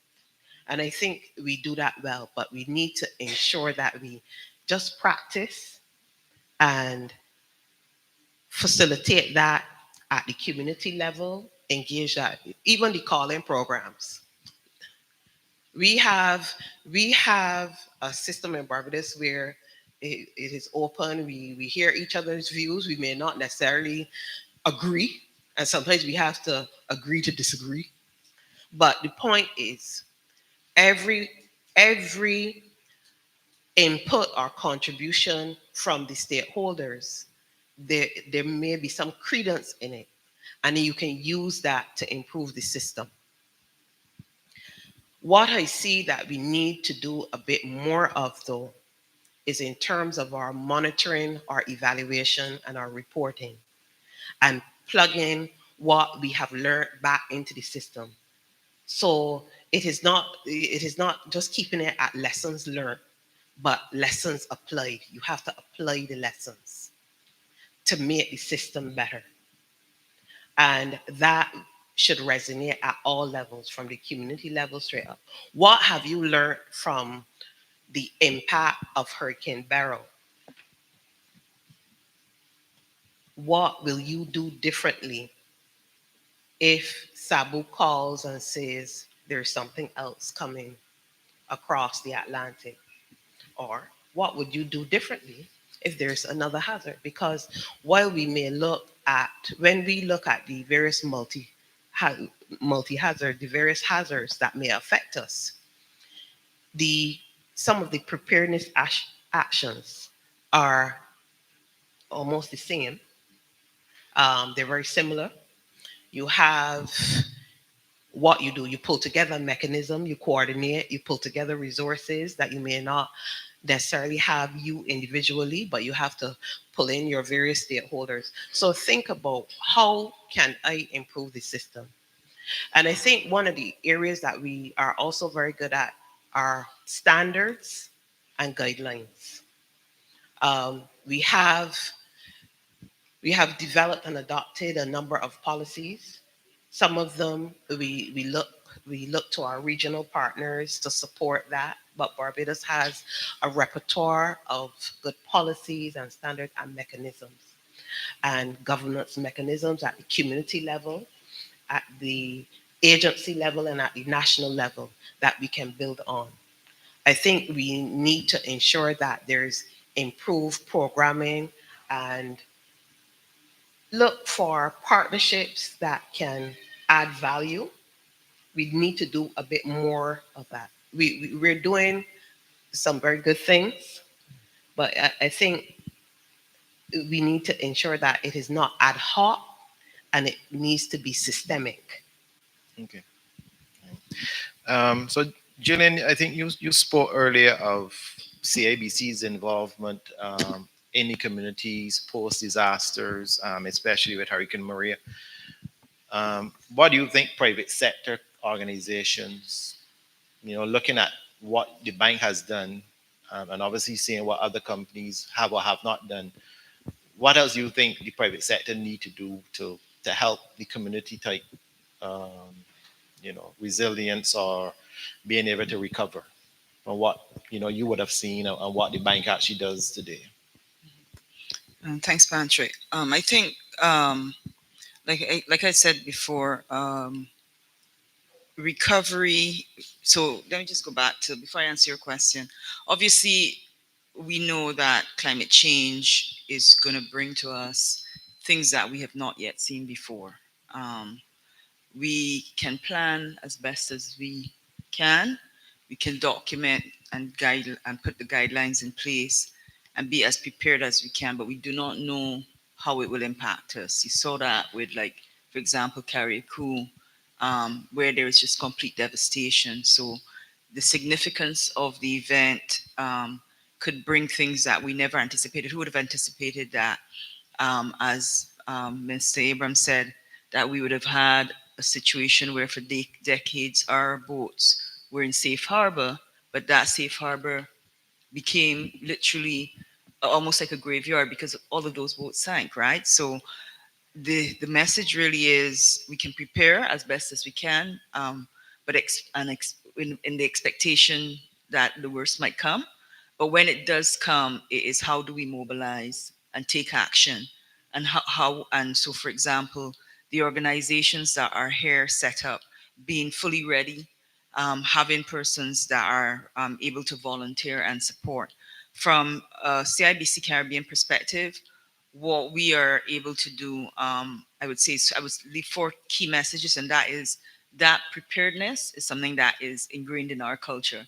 So much so that we have something called a BCP testing, where you have to make sure you answer the call, and if you don't answer it, you don't pass the test. So your department does not pass the test, and then you have to do it over again. So I think proactive preparedness is important, making sure that we invest in infrastructure that ensures that, to David's point, building stronger. So if we know, I know the minister has to answer the question on the building codes, but if we know we're expecting much more severe hurricanes, it means that even as a financer, we need to be making sure that the projects that we're financing can stand the test, right? And that we're building for certain hurricane categories, as an example. It's also from a perspective of not only our planning, but it's also the financial support. So obviously, each organization will be different in relation to how it can offer its support, right? But in a disaster, every little bit counts. And for CIBC Caribbean, what we have done, I think it's our ComTrust Foundation, dates back to 2003 when it was set up. And it takes, I think it's about 1% of our profit, subject to correction, every year, puts into that pool. And so that when things like this occur, we have that to tap into. We are able to tap into existing, our financial capability, as well as the culture of our staff. Everybody wants to get involved and support. And so we support drives within our business as well as in the community. So you'd see every time there's something like this. For example, for Beryl, we set up an account where the funds go into it, and then it's then paid over to the Red Cross or the Salvation Army. So the key part would be, obviously, from our perspective, we are able to provide financial support, and we do that.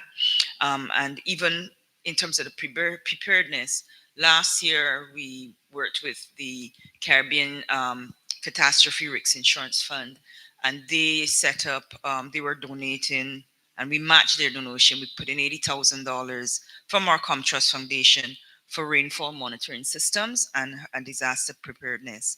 And then for Beryl, we also donated about $100,000 for relief efforts in relation to that. The other part that's very important is the partnerships, which was mentioned just now. Partnerships are really, really important. And so partnering with the local governments in each of our territories, because we're in 10 territories, and we've had instances where as much as 8 countries have been impacted, and that means all of our employees and our clients. I go back to financial support because that's also really important from a financial institution perspective. Each of those events, I remember going back to 2004, 2017, 2019, those events we created internally, recognizing that we had more than one country that we have to support. We created a contingency task force.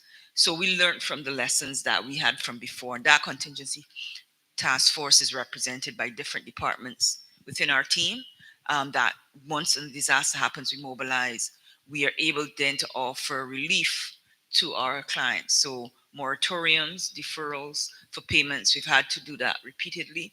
And as a matter of fact, that same task force, when COVID hit, we were able to quickly support our clients. Not for 6 months, which is usually what, for hurricanes, that's usually 3-6 months for recovery, 18 months in some instances. And so for especially the hospitality sector, we had to go as much as 2 years in terms of providing support. So the financial support is being able to give people relief from a financial perspective, so they don't have to worry that the bank is going to be knocking on the door to say, where's your loan payment? They have time to be able to reinvest into their property. And so I think the last part I would say is around employee involvement. And as I said, our culture is where everybody gets on board. And we have what we call corporate security team that's based in they're headquartered in Jamaica, but they're regional team, and they support and mobilize as soon as it's required. And because there's our lead there is military, and he's very militarian, I would say, about what he does about it. So I would say these are the 4 messages: proactive preparedness, financial support, partnerships, and employee involvement. Thank you, Julian. I'm just cognizant of the time. If there are any other questions or no other questions from the floor, I'm actually going to ask Clive just to have the last words before we wrap up, as the regional person here, along with Julian, who actually sees this in a wider context. So, Clive. Definitely, for sure. So just picking up from what Gillian just shared in terms of partnerships, which is extremely important, and that's one of our key approaches in terms of how we support disaster management and across the region. Partnerships are very important, especially through what we call our regional response mechanism. And this is a mechanism through which we engage with not just our humanitarian partners, but also our private sector and our civil society, partners as well. So that's extremely important. And I think Kerry also mentioned, in addition to what Minister Abrahams shared earlier, in terms of being prepared and having plans, the importance of exercising and testing those plans. We can't overemphasize that, because to get full buy-in and for everyone to know what their role is and what to do, it's important that you test and exercise those plans as often as you can. So yeah, that's it. All right. Well, thank you, panelists, David, Gillian, Kerry, Clive, and Danielle. We will now have a short break, and we will resume at 11:30. So thank you so much.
you, everyone.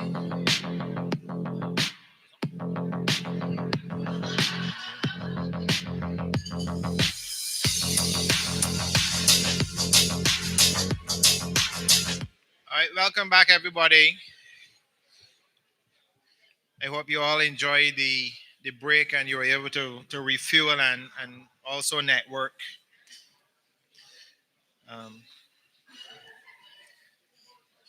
I want, as always, to acknowledge the sponsors of today's event. So, title sponsor, C&W Business, gold sponsor, Sagicor General Insurance, and our bronze sponsors, Barbados Light and Power Company Limited, and the General Insurance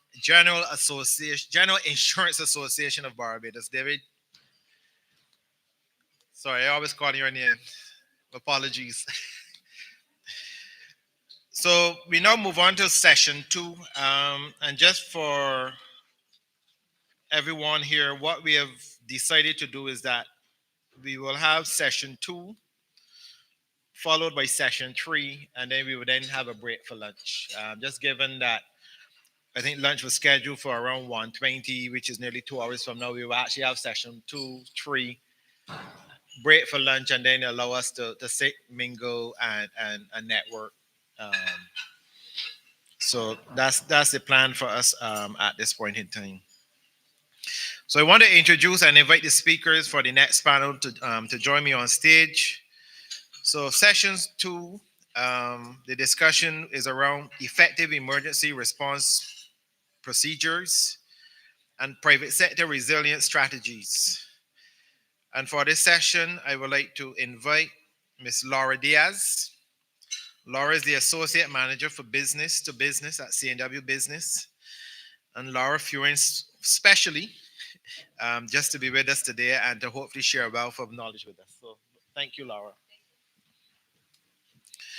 Secondly, I would also like now to invite Renee Springer, who is Senior Manager of the Supply Chain Clusters for the Southern Caribbean for C&W Business. So welcome, Renee.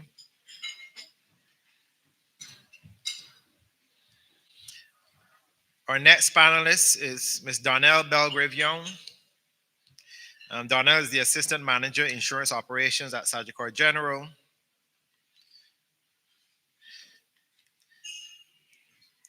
I also want to invite Mr. Johan Graves, Director of Operations at Barbados Light and Power Company.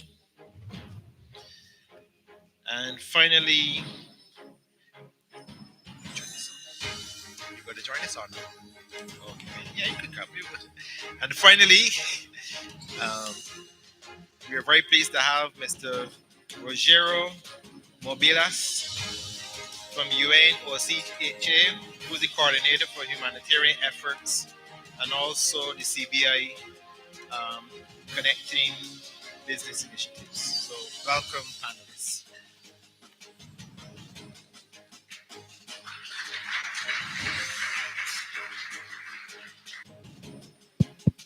Okay. So, thank you all for being here and obviously taking part in this very important seminar today. So, first off, I'm just going to ask each one to just say a little bit of the organization. What is your role? How you see your organization playing that role in effective emergency response management, and also how you build that resilience in your organization. So, Laura, as a visitor to Barbados, I want to welcome you and give you the opportunity to get us going here well, it's still morning. Thank you all for this invitation. It's very important for me. I'm from Colombia. You can notice in my accent. From C&W, the CVP Customer Value Proposition for Cloud and Data Center products. If you don't know, we can offer this kind of products also on C&W. So one of the main things that we want to highlight is that disaster recovery is our key as a company, as what we can provide to our customers in the different parts of the world that we can support. So disaster recovery for us is what we can do it together as a company, and we have this highlighted as a prevention I think that for can cover any type of disaster, it's gonna or an event that cannot be a disaster. It's important that we have the prevention very clear. And what we like to do as a company, it's always have these kind of key points that we want to work on clear internally in our infrastructure, in what we can have in our connectivity, in our different type of services, going through security, communication, mobile services, and can guarantee that this is always up and running to we can provide a good services and that we can support what we have internally in our company. So in terms of prevention, one of the main things that we have is that we highlight 4 different points. The first one, it's always going to be know it, what is your assessment, what is important for you. And I think that we have been talking all this morning around what is happening in a disaster in terms of physical things that we can have, but I want to introduce one of the main things that we know it in the world is important is how the data is working right now. What is the highlight that the data can give us to us, and the importance that right now it's running in a business. How are you keeping your data? How are you guaranteed that your data it's always up to time?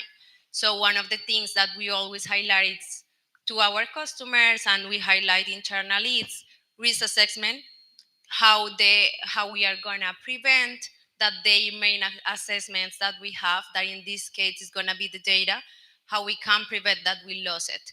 So this is one of the main points in terms of preventions that we always give in terms in our communication internally, in terms of what we want, like to work with our customers.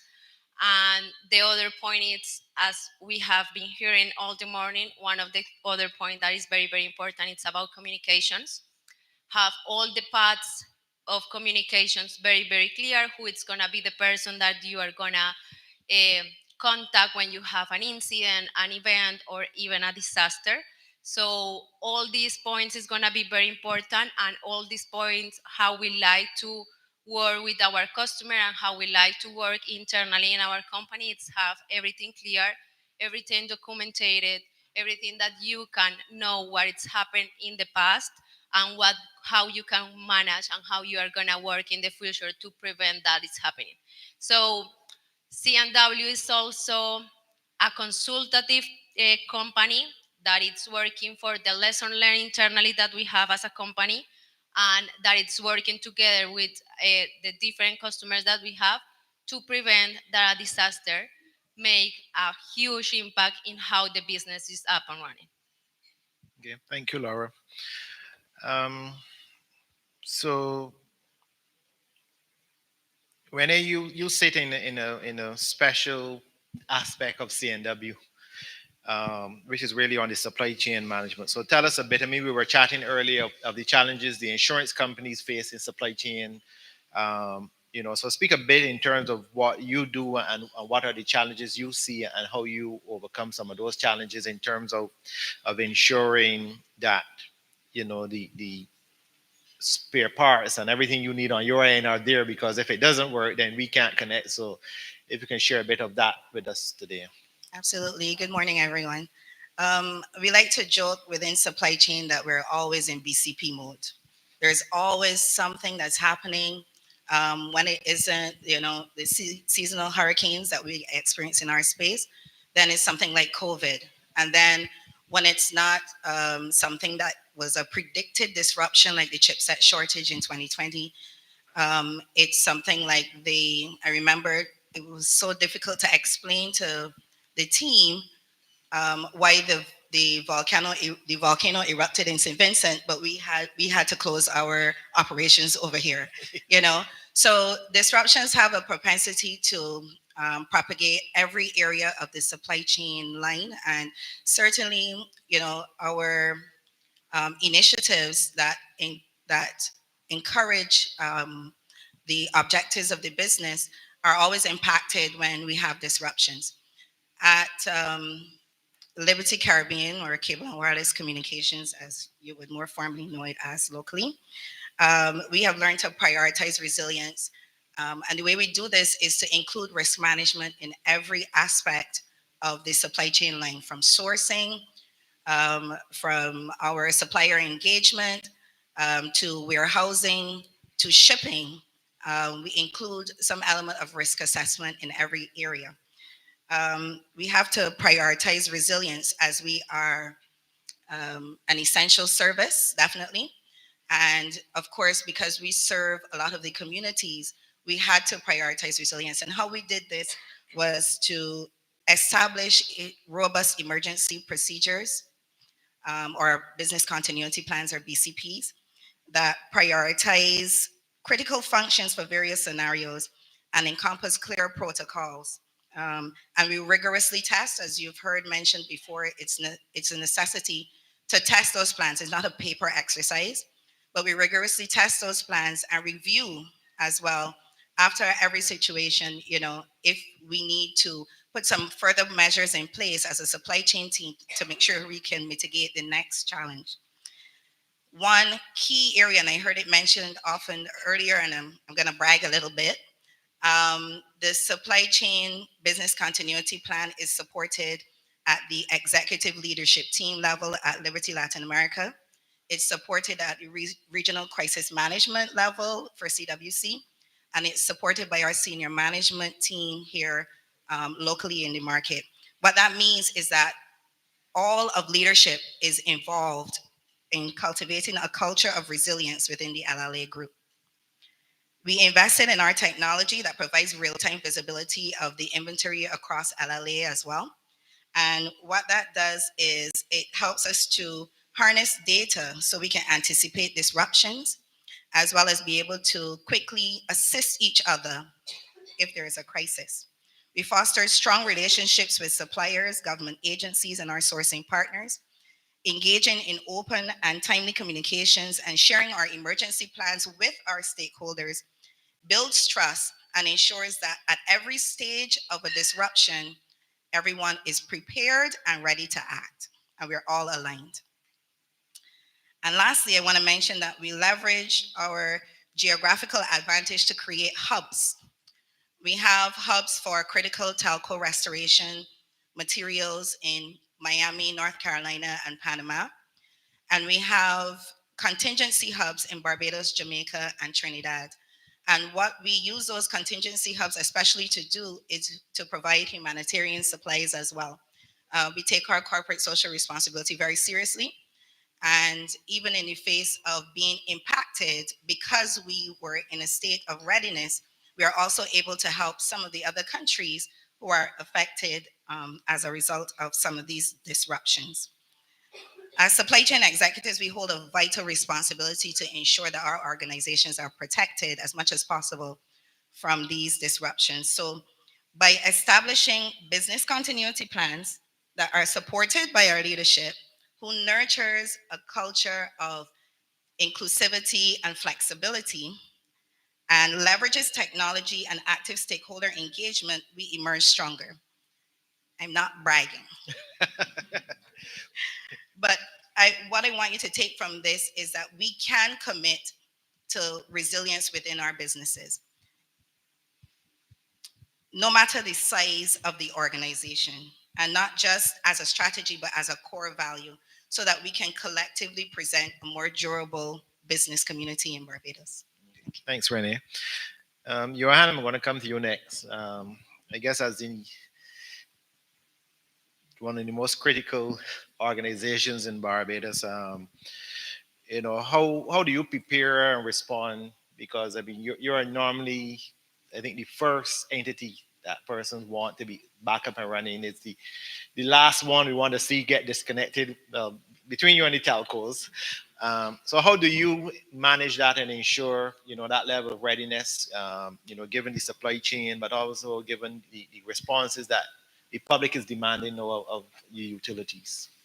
Okay, thanks, Patrick, and thank you for being here and being able to participate on this panel. So, as one of the essential utilities, as was mentioned, electricity is the heartbeat of the entire economy.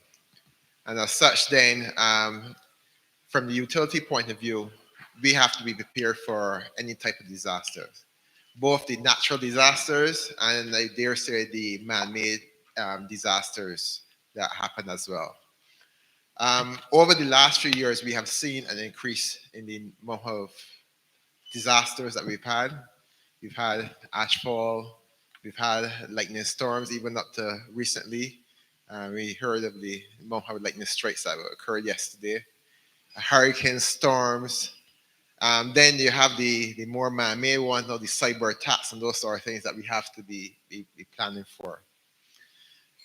At the utility, we have business continuity plans. There's a suite of plans, so it's not just one plan. It's a whole suite of plans. So we have blackouts in the event that the entire grid go down. We have hurricane and storm restoration. We have IT continuity plans. We have a work stoppage plan. So there are myriad of plans that we would normally develop. And the one I'm going to speak about a bit this morning is just the hurricane and the storm restoration plan. So that plan for the utility now is 100 years plus that's been serving the country. So we would have had plans over many, many years. Over the years, we've continued to develop those plans. So on an annual basis, we will normally meet as a team, review the plans. That would normally happen at the beginning of the year, where we will use lessons learned from the previous hurricane season and try to update our plans accordingly. Now, in those development, those plans and execution, there are certain things that we take into account. So first of all is the risk assessment. So you need to assess the risk. In any business, we need to assess the risks that we're facing and develop the appropriate mitigation strategies. There's a crisis team. So the crisis team are the persons who are the focal point. Having their roles properly defined is very important. The crisis team comes all the way from the managing director right down, and it has the support of the executive leadership, and that's critical in what we do. So on an annual basis, we do go through our plans. We have actions that kick in as early as January. March, there's more check-ins, such that by the time June hits, that all systems are go. Now, for the last 2 years, we've had to modify those plans quite a bit. This year, we recognizing the activity in the hurricane season that was predicted, we aim to be ready for May 1st. Similar to what was reported on the telecom side, the supply chain has been a big issue the last 3 years. And what we've had to start doing now is that this time, between this month and next month, we'll be placing all of our hurricane orders for next year, for next year's season. Although we place them now, some of those things are not going to arrive here until May, June next year. Yeah. So that is something that we have to do proactively to ensure that we are ready. So as I said, we have a plan. The plan has certain markers in it in terms of when we activate different plans. So there's certain things that we activate on declaration of a watch, a warning. There's a core team that will meet at those times, and we will effectively prepare for any income system. However, prior to that, as in the months leading up, we would normally do scenario planning, desktop simulations, that sort of thing. What if scenarios? Honestly, some of the employees complain that we come with the most ridiculous scenarios, but we have seen recently that the ridiculous scenarios are starting to materialize. Yeah? So doing those scenarios actually help in having persons be prepared. There's also how we manage the system throughout the network, throughout the incident. So this year was a interesting one. You heard the minister earlier speak in terms of Beryl up to 48 hours prior. It was predicted to be a direct hit. And obviously, a direct hit coming at Cat 3, Cat 4 is something different to just a tropical storm. So we had to effectively strategize. We would have had involve a number of persons across the operation team to be able to come up with the best plans or what we would do in the event that the system made different changes, because I'm sure all you in the room wants to have the power on throughout the event. Yeah. If we take it off too early, we will get cussed. If it so that yeah, if it take too long to bring it back on, you get cussed again too. So it's trying to manage the continuity of that critical exercise. Then once the event is passed, there are different set of procedures that kick in. There are response teams that we have materials, equipment pre-positioned.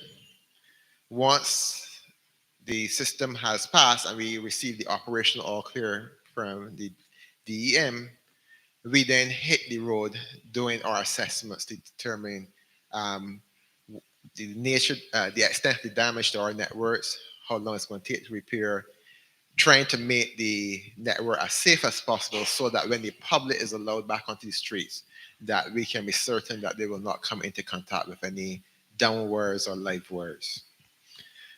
So that is a whole exercise that we go through in terms of the procedures and planning. So procedures are very important from our point of view. We spend a lot of time in effectively developing them, rehearsing them, and actually exercising them. As the minister was alluding to earlier, one of the main things that we do is that the persons who normally will work throughout the event, we normally on an annual basis do training with them to make sure they are aware of the procedures. Because when we are in an event, hardly ever do you see somebody going to pick up a manual to start to look to see what the manual says. It's all what's in the head. And you in the initial stages, it's all based on memory. And then obviously you refer to the various references as necessary. So the strategy that we use in terms of the BCC planning, in terms of the procedures and that sort. But there's some other strategies that we also use. Those would have included investment in resilient infrastructure. So on our network, we are one of the few islands in the Caribbean that have indoor substations. So our electrical substations, many jurisdictions in the US and that sort of thing, you see outdoor substations which are exposed to the elements. So when they have flying debris, all the rain, that sort of thing, will impact all the switch gear and that sort of thing and lead to outages. Over the years, the company would have seen the foresight in terms of putting all those substations indoors.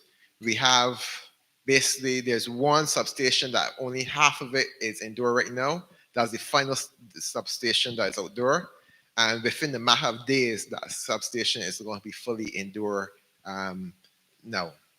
We've also looked in terms of investing in terms of on the ground in a lot of the critical infrastructure in terms of the transmission distribution network. So a lot of the transmission lines across the country that interconnect substations, they're on the ground and also to critical infrastructure. So like pumping stations, government offices, the hospitals are supplied on the ground, such that in the event that we had a serious event and the overhead network had to go down, we can still power all of our substation and those critical assets from underground. Airports is another critical one, like the seaports and those sort of things. So upgrade, that investment is something that we have done over the years. Another one that we would have done in terms of our grid hardening. So we've upgraded the class of poles that we use. So over the years, we've seen the hurricanes get a lot more severe. So we've upgraded the size and the class of poles that we use. We've used special binding techniques in terms of how we connect the wires to the poles so that in most cases, the wires will just detach from the pole and it's a matter simply of just reattaching to the pole. That is easier to do than when the pole snaps or falls and we have to first plant the pole before we can actually reattach lines back to the poles. We've also, over the last 2 years, invested a lot in terms of distribution automation, where we have a lot of the information coming to our fingertips where we can manage.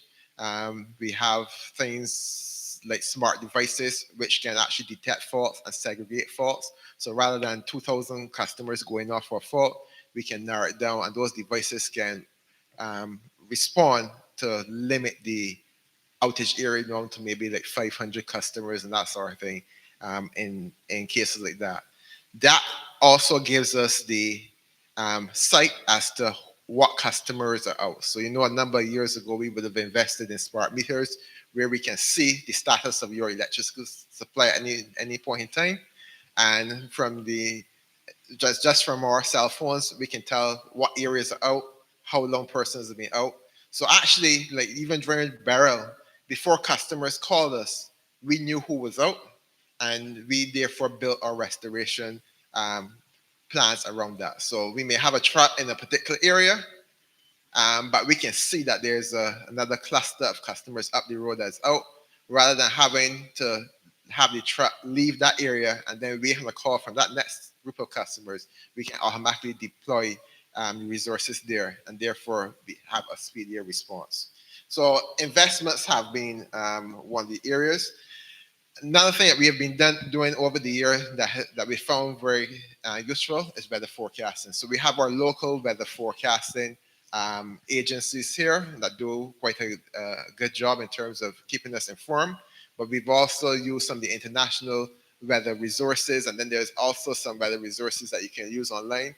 They help us in terms of being able to predict well ahead of time whether we need to activate. It may not be a full activation of our systems, but at least gets us into the frame of mind that, okay, something looks like it's brewing for next week. We need to get prepared and that sort of thing. Just two other points, or two or three other points quickly. Communication is very important. So we rely on our partners at Flow and Cable and Wireless and the others to be able to provide us communication during the events like that. That's critical. Without the communication, we are unable to be able to carry our work effectively. But on top of that, we have VHF radio systems that we use. We've invested in satellite phones and that sort of thing to be able to have the communication and be able to respond as necessary. In term, Another one that's key. So we've talked a lot about the plans, the procedures, but as the minister alluded to this morning, the employees are critical to the success of the plans that we develop. We spend a lot of time in terms of ensuring that our employees are taken care of such that they can respond. So when we have weather events and that sort of things, we ask employees to leave the comfort of their home, leave their families, and come into work, not knowing when they will be able to leave work and go back to their families or what the conditions will be at their home. So we spend a lot of time every year in doing employee assistance. That starts off by we offer, in our business, we offer loans to employees to invest in hurricane resilience measures for the homes. So whether it's a generator, shutters, some upgrade on their home to make the home more secure. That way that they can be more certain when they leave their family's home that they have nothing to worry about. Or even when they are called to do restoration after, that they know that their home is taken care of. Because as the minister said, if persons have issues at home and their family at home, that sort of thing, they're not going to come out. Regardless of what the plan says, they're not going to respond. So being able to take care of that. We also have plans in place should an employee's family be or home be impacted during the incident. we have mechanisms in place to provide assistance to them. Mechanisms in terms of being able to accommodate them, to be able to perform repairs and that sort of thing, to get them back to the point where they can have reasonable life. So those are some of the things that we do. Why the point I will end on though is that procedures are important. Having the procedures there are good, but you have to make persons aware of them. You need to exercise them, that sort of thing. And the employees are the number one asset that you can have. You need to be ensure that they are all well taken care of, because if not, the best plans that you make will come to nothing. Thanks, Johan. So I mean, you spoke of the homes and protection. So I mean, we will go on to Donnell now, just to speak a bit of what your organization do, and make sure you get this right. If you get this wrong, you know what happens. But in terms of that resiliency and responsiveness, I mean, you could speak a bit about what you do, what your company does in that regard. Yes. Thank you for being here. Patrick, Sagicor General. I was probably not to let you down. But what we do as part of our resilience is very much mirrored from what we have outlined in our business continuity plan, which we do that rigorously, and that has a cycle. We mirror it so that it reflects for in two things. It reflects in our products, what we provide to customers, and also we do free risk assessments. So our assessments are not just internal, they're also external as well. And in doing that, what we do for the customers to give that resilience is that we help them identify their vulnerabilities. Of course, we are an insurance company and we do look at natural events and of course man-made events too, right?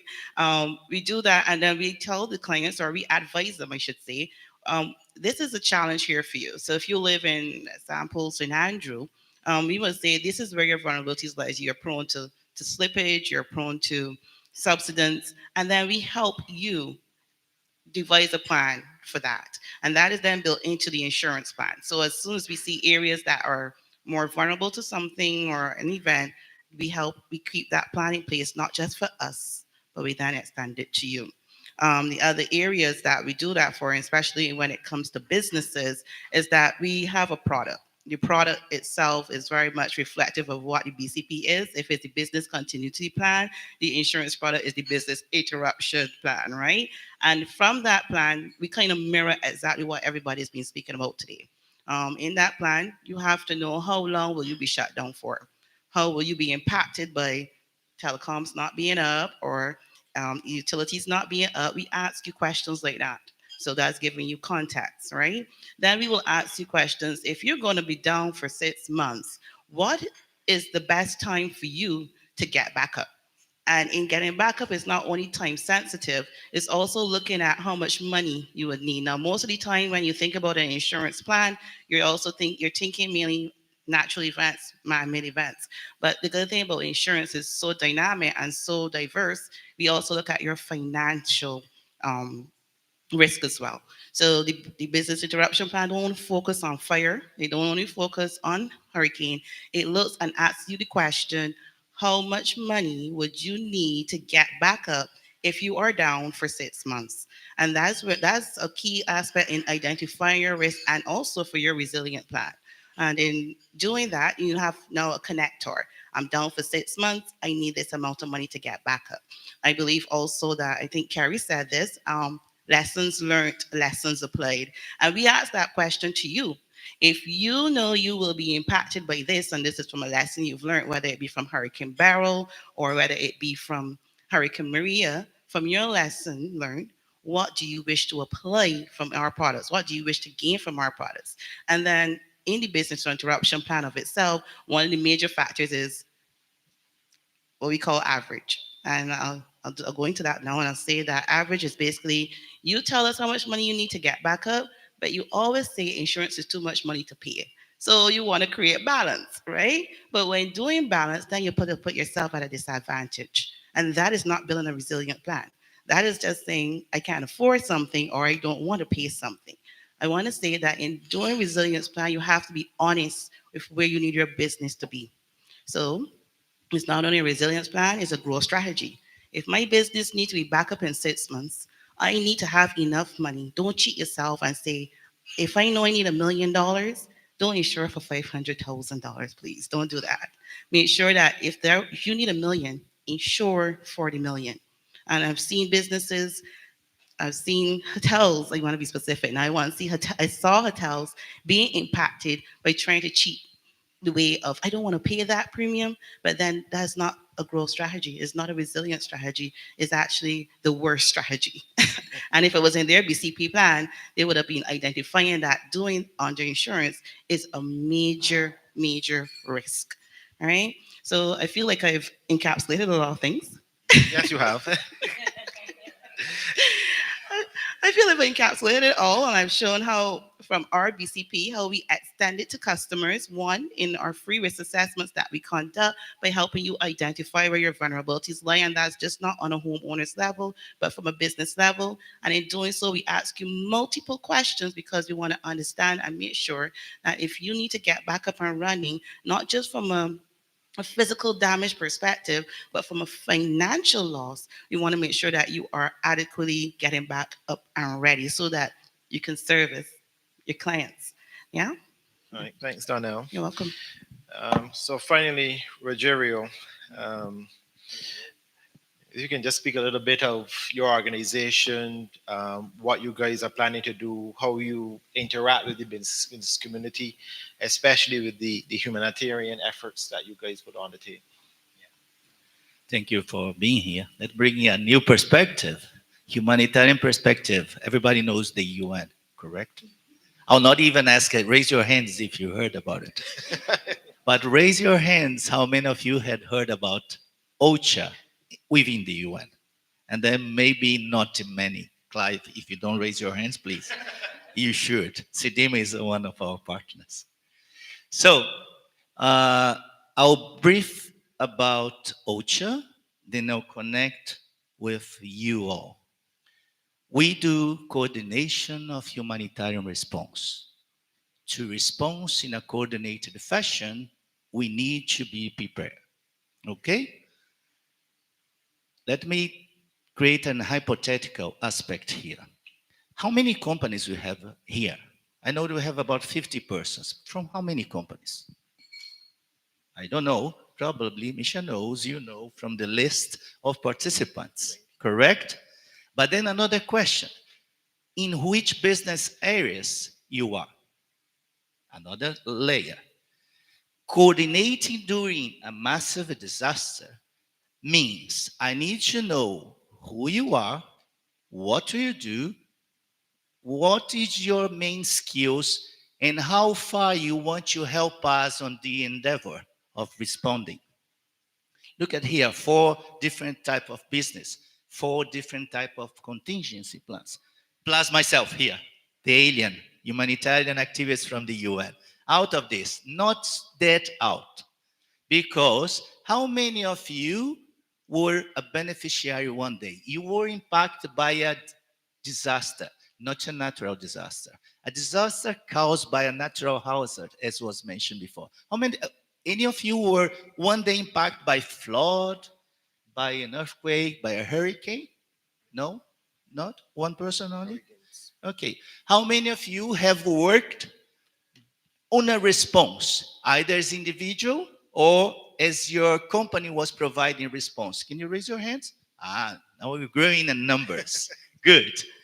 The difficult for you, you do by your own self. You do by your organization. You have a certain amount of funds, and then you deliver the assistant box of something, kits of something, or services. And I'm not going the paid service, which is based on, that's what makes business. You need to offer something in return of something.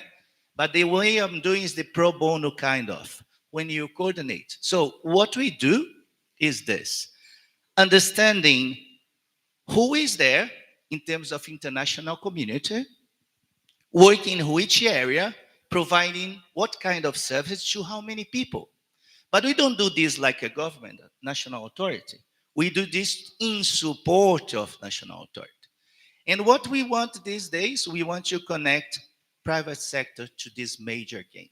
Why? Because we know that you act. We know that you are agile. You don't have legal frameworks or huge bureaucracy. But when you do fast a delivery to a community, and we come and government comes a bit later, and the international community a bit later, we need to know what is there. Who were there before? Did you receive water before? Did you receive food before? Did you receive, are you in need of something? So our work is this, bringing partners, not competitors. We bring partners together which are complementing the chaos that is an emergency. If you haven't seen a chaos how it is, everything is massively destroyed. You mentioned category 4 or 5 is massive destruction. You don't want to be where that big monster pass. You really don't want to be there. And then what we do as such is this. We are one department, one unit, one officer from the secretariat, engaging with all international community to provide a coordinated response. In private sector biz would be like the Chamber of Commerce. They are engaged with all of you to understand your business, your needs, to make some calculations. And then calculations are really high, if I would say. In the past, I have some data here. In the past years, we have an increase of 70% of people affected by natural hazard causing disasters. Imagine that in the past 20 years, 1,500 at least natural hazards cause disasters, putting almost 200 million people in Latin America and the Caribbean. How many people we have in the Caribbean? More or less 50 million, maybe 48, 50, something like this. Imagine 1/3 of you in the Caribbean area impacted by disaster. So we are very lucky here. Not many of you were impacted. But usually 30%. It's a huge number, bringing a lot of impact for business. Because if you invest millions of dollars on your infrastructure, you don't want to be reinvesting again next year because a hurricane category 5 destroyed it. And probably your reconstruction will cost you billions and not millions anymore because the whole area is devastated now. You don't have the conditions that you have when you invested first. So the idea of this, and I like to be here presenting those numbers and those concepts for you, is to think about preparedness. You need to have your process. You need to have your investment.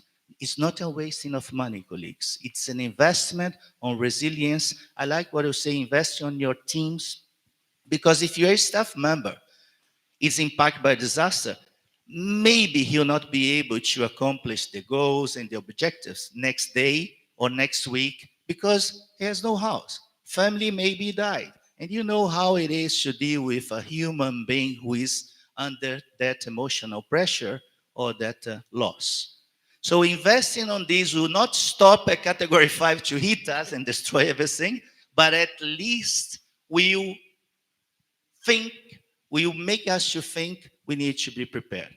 Beryl brought at least 4 records.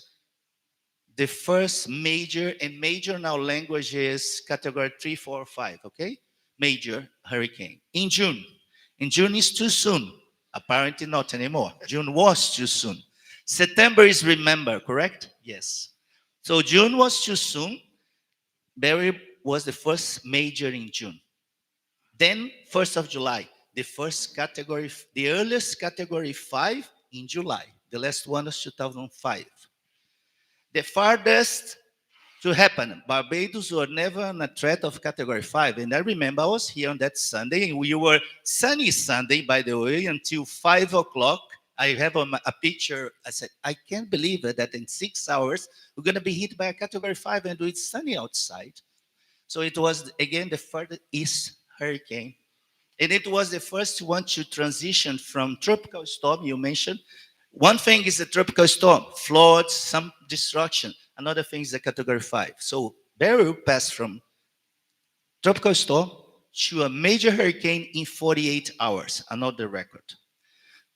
How many Beryls, named whatever we know, we will have ahead of us? So my suggestion for you in private sector is get prepared. Really invest your money, your attention, and a bit of your resources on those, especially those companies here who have a lot on infrastructure, technology, millions of dollars on it. So you need to be prepared. You need to take care of your staff. And from our perspective, engage with us means join the efforts to support the communities affected by disasters. That's what we're looking for. The CBI, and I'm about to finish, Connecting Business Initiative is this effort from the UN to bring you all together. So when I mean all together, it's OCHA is the coordination body, as I mentioned, similar to what the Chamber of Commerce does. CDIMA is the Caribbean coordination agents. We are at global level. We work on natural hazard impact by causing disaster, but also on conflicts, on migration, on displacement, on complex crises. A lot more. So Gaza, Somalia, Sudan, Ukraine, we are there with big offices supporting the humanitarian activities. Here in the Caribbean, we work a lot on preparedness with you. We are engaging more and more on this type of events, and we don't hope to look to see you soon in a disaster context. No, I don't. I really don't want you to be there. I want to see you in nice hotels, in event, thinking together, embracing new ideas, innovations, technology. That is what I expect. But because we don't control the weather, we don't control the change on the weather, on the climate change, we better be prepared. That's my recommendation on these opening remarks. Thank you. Thank you. So before I open the audience for questions, I mean, we've spoken a lot of natural disasters, and this question is for Laura. On the C&W business side, I mean, one of the disasters that we fear in this side of the region is really cybersecurity attacks. And just want to know if you can speak a bit in terms of how you guys help businesses to manage that risk, because it is a big risk. I think when we think of electric cars and autonomous driving vehicles and all the things that cyber attacks, the fact that you can't get your money out of the bank. And I do have someone here who asked a question about banking earlier, so we'll come back to that. How do you see that, and how do you see companies preparing to try to mitigate, the risk of cyber attacks? Well, this is one of the things that always come up to my mind is that, of course, in terms of natural disaster, we cannot control anything. Sorry. But sadly, at this moment, what humanity can do to make disaster is bigger. So we are always at risk that something happen. There is always people working to make damage to everyone. And sadly, according with some of my colleagues, Caribbean markets are some or one of the most target market to be attacked through cyber attacks. So for this reason, we always try to uh, maintain a communication with our customers and start looking what they need to have in advance in a case they have a cyber attack. What a cyber attack is looking for, your information. It's basically what they are looking for, and you know that in our information, they can have everything about us.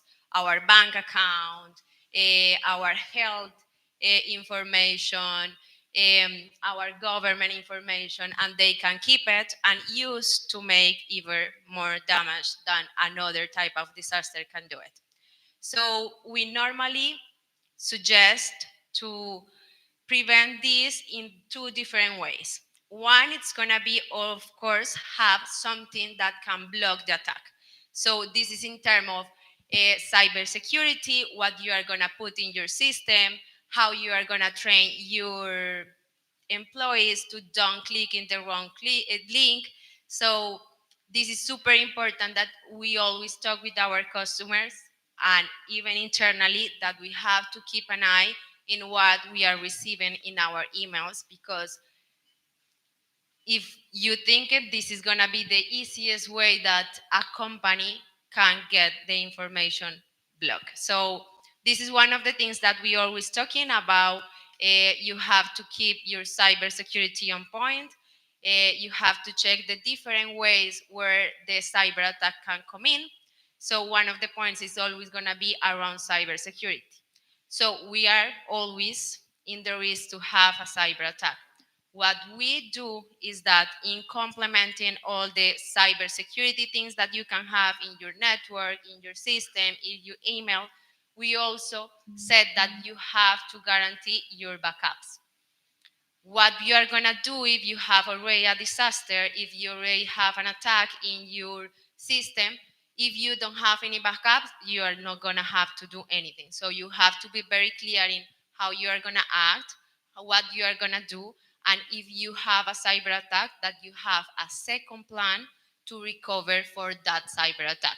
So normally, the people that it's working to do a cyber attack is always thinking that they are going to steal your information. But if you have a backup, if you know how are your backup policies, you are going to have something to do after you receive the attack. So if you have something to do, there is not going to be an importance that you have an attack because you can recover fast. This is one of the points that it's very important when you are talking about business continuity, is that you have clear how it's going to be your path and what it's going to be the next step if you have any type of cyber attack that you can do it. So this is going to be the two main things that we always talk about with our customer. Of course, communication in who it's going to be involved. If, for example, you have a ransomware, some of your employees click in a link that they just received from an email, who it's going to be the people that it's going to be involved. So we normally see that it's going to be important that you have clear who is the legal person that you have to contact with to see if you have to act in a legal way. Also start talking with the human resources to start talking with the employees and say you don't have to click, and start clearing how it's going to be all the politics that you have to comply. The other thing is, of course, have clear all the IT people that it's going to be involved, what they are going to do, how they are going to do the things. And finally, but not least, it's always important that executive level knows how to act in that kind of process, because it could be a big disaster, but also could be a small event. So you are not going to have to act in the same way in all the situations. So we normally, what we do internally and with our customer, is that we are giving information, we are doing suggestion in how they have to act, and of course providing everything that they needed in the different level, from security, from infrastructure, from even connectivity, and of course including the backups so you can recover and fast and guarantee that your business is up and running no matter what it's happening in the world, if you are under a cyber attack. Okay, thanks for that, Laura. I'm going to open the floor for any questions. If anyone have a question for the panelists. We have one question coming up.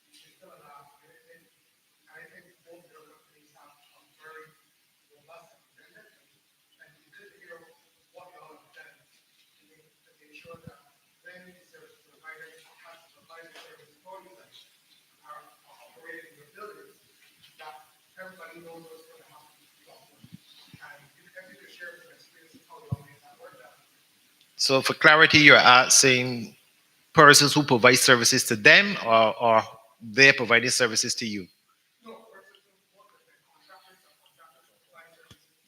Okay.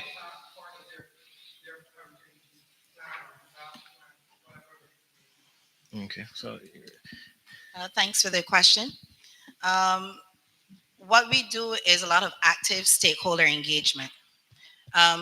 Before the BCP is finalized, we are including those same service providers, like our brokers, our logistics, persons, they are actively a part of the BCP. So before it's finalized, what inputs that they have, and even certainly their BCPs, those are included in our activities.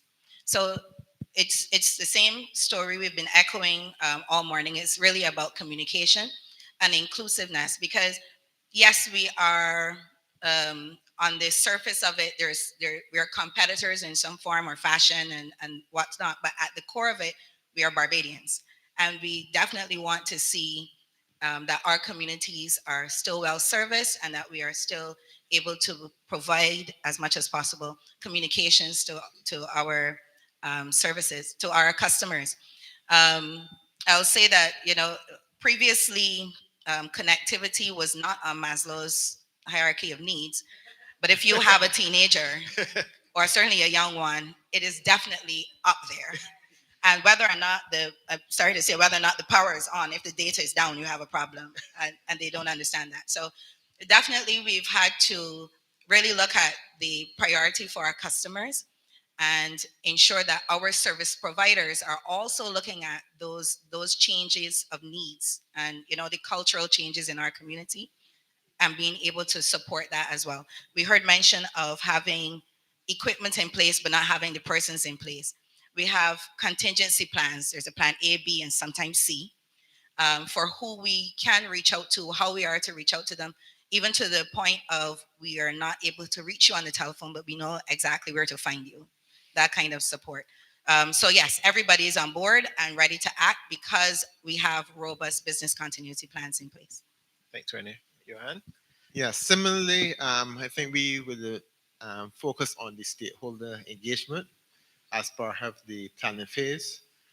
So the critical vendors, that sort of thing, we have specific relationships with. In some cases, we actually do MOUs with them and put them in place. Even with our shippers and that sort of thing, we have priority arrangements with them to be able to get critical assets into the country as quickly as possible. More closer to the time, we would normally reach out just prior to event or that sort of thing and check on the well-being of that company and their employees and find out whether they will be in a position to be able to service us. All the plans are not built on one sub-supplier.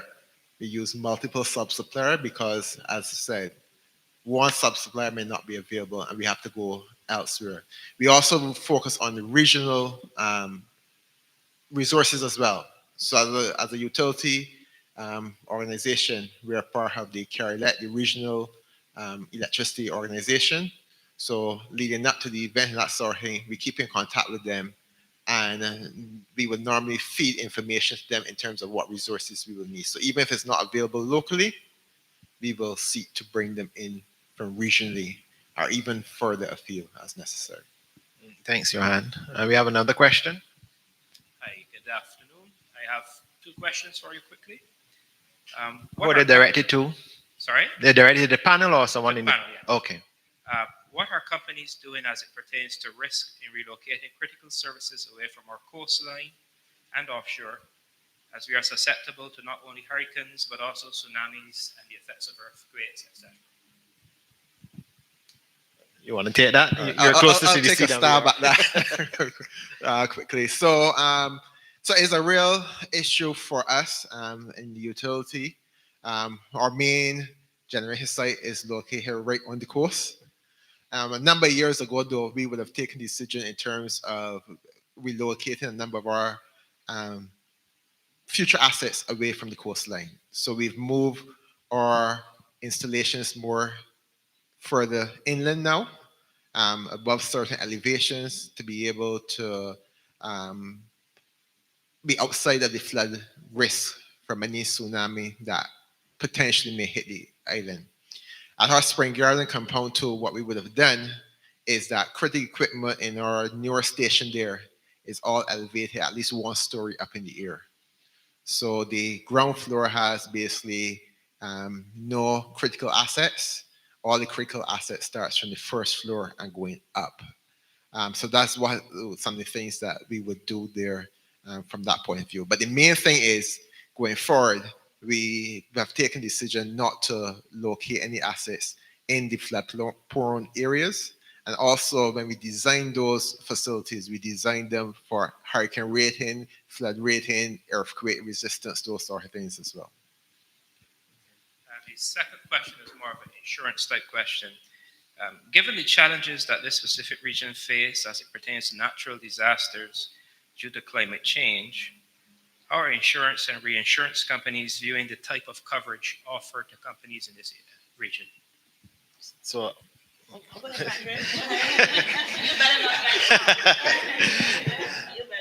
so I would answer that question. I guess in some regard, I'm a little bit closer to the reinsurance side of it. I mean, as I've said in a number of sessions, there are only about 50 reinsurers in the world that you want to deal with. Yeah.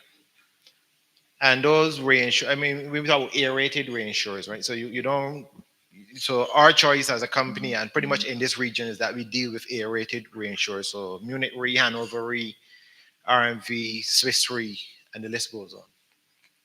The challenge we face is that those reinsurers pretty much reinsure every other insurance company in the world as well. So when it comes to this region, it comes down to supply and demand, capacity, and costs. So we're in the Southern Caribbean, and I have other members from the insurance community here, so they will keep me honest. So while in the Southern Caribbean, our reinsurance rates might have gone up 10 to 20%. In the Northern Caribbean, it went up 40, 50%. So if you know anyone that lives in Jamaica or Bermuda, their house insurance premiums doubled in 23 and went up again in 2024. And it is really that supply and demand. The challenge as well too from the reinsurance point of view and is the level of loss they see in very benign events in their view. So in the case of Barbados with Beryl was, as far as they're concerned, less than a category 1 that hit us. And the level of damage, of insurable damage. So let me speak of, there's damage and there's insurable damage. So the level of insurable damage that they have seen from just that event will start to raise concerns about the building codes, another thing. Because if it was a category 3, they would not try to fathom the level of damage that we would have seen in this market. So there's those parameters and views that the reinsurance have on the market. David spoke about building codes. You mentioned things like building next to the coastline. I think if we go back to 2022, there was one insurable event in the world that triggered the rising reinsurance costs, I would say, and that was Hurricane Ian. Hurricane Ian caused insurable losses of $70 billion, total losses of $130 billion. And that was half of the world's insurable and uninsured losses. And anybody know where Fort Myers is? Fort Myers is a little city in Florida with about 400,000 persons.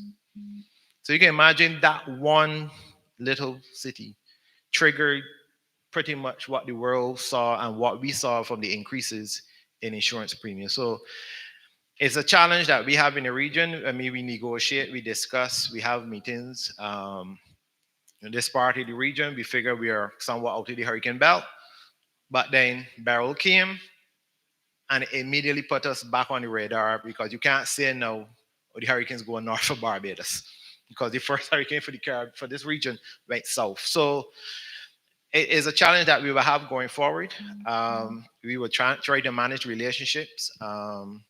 Where rates will go, I cannot predict that. What we know is obviously important for us as a region. For us to be sustainable, we need the reinsurance backing.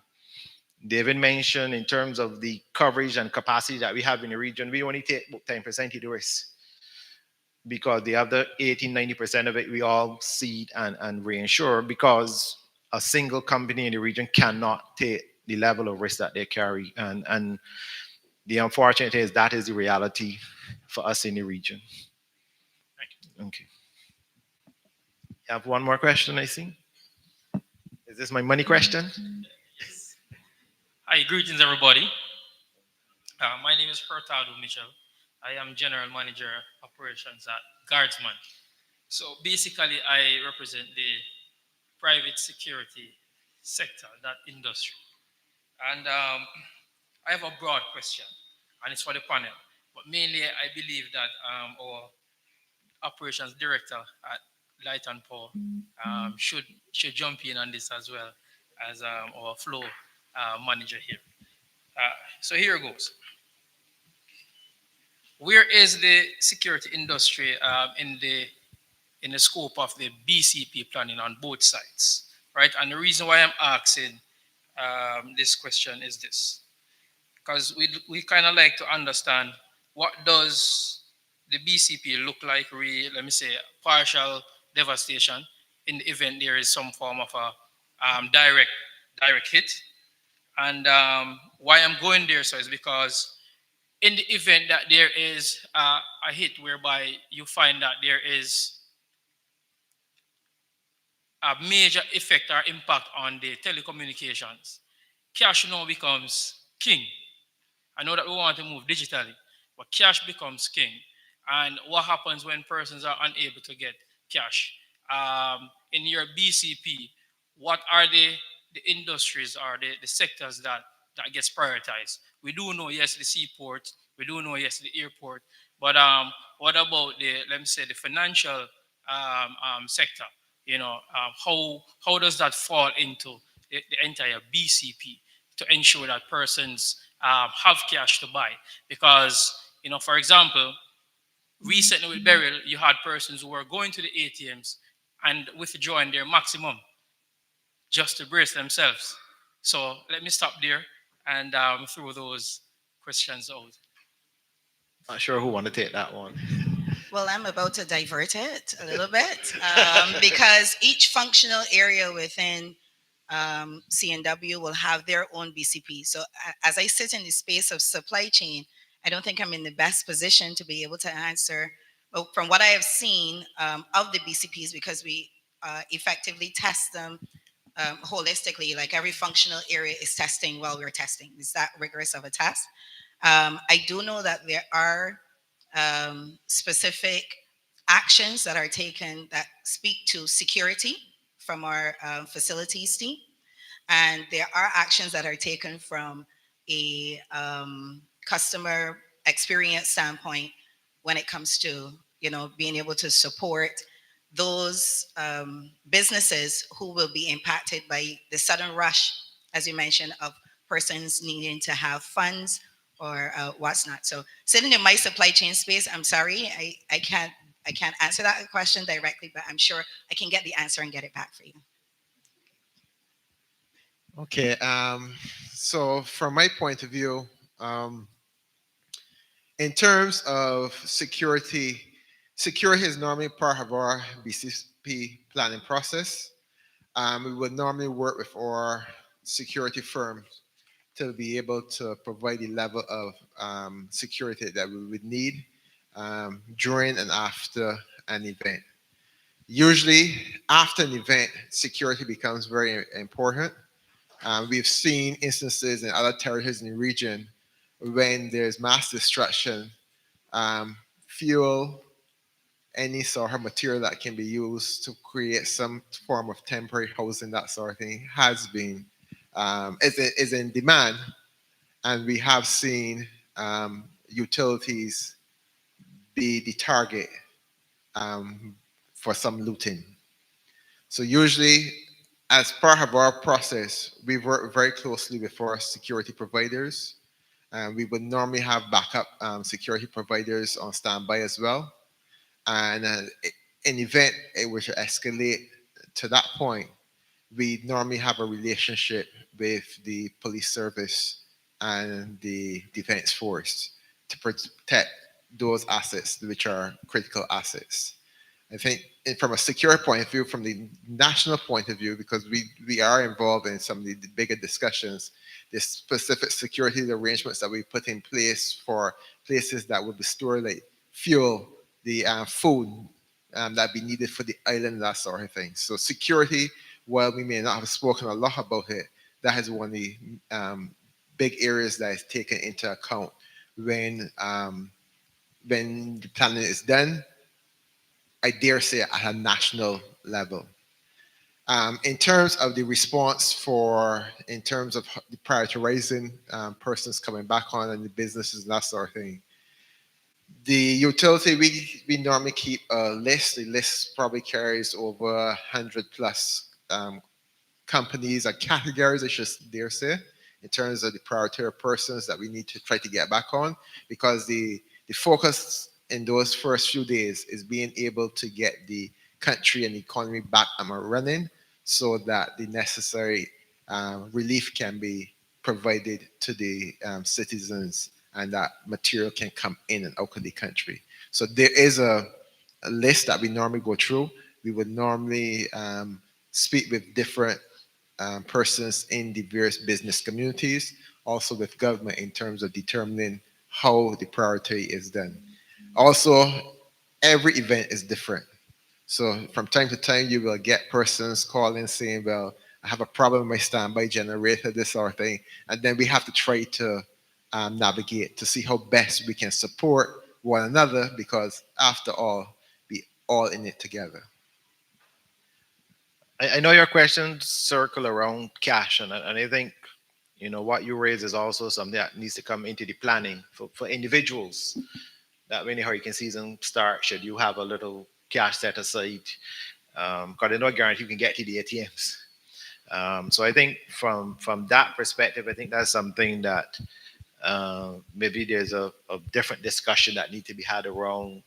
How do we deal with that cash component? How are businesses able to operate in a cash environment again after an event? How they secure that cash after they collect it? And then what do the homeowners need to do in the event? Do they wait until the hurricane is on our doorstep to go to the ATM? And then the ATMs don't have money the day after, or. So I think there's some things around that we can have a discussion on. Definitely. Thank you, guys. Thank you. Okay, we have one more question. Yeah, not quite a question.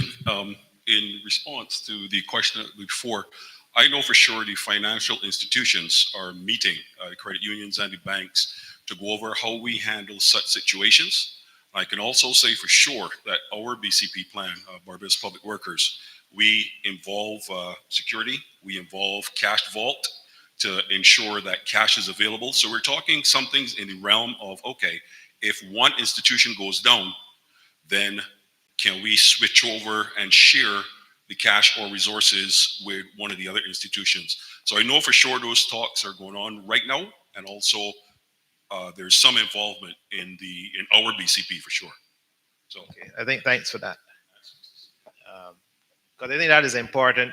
That I think many businesses and I've seen in organizations have been that when you activate the BCP plan, part of it is to get a stockpile of cash in the event that you need to buy things and you can only pay for it in cash. And then I think when the question was raised to me at the break, okay, you have the cash, you have it in the office, but then who has the combination to the safe to get it? And how do you get it? So it comes back down to, I think, the same comment that we spoke of today, the communication, who are the team members that are involved in it, and making sure that all of them are on board when those plans are activated. We have another question from the audience. Go ahead, George. No, I can mention on cash solution on our perspective, and if it's better in the next session, it's about innovation, by the way. We are studying some blockchain. Are you familiar with blockchain? So if you are familiar with this new technology, because cash in this environment creates a lot of attention for the families who receive and those who are going with a big amount of cash to distribute, we are now investigating a card with blockchain inside that, in high-risk communities.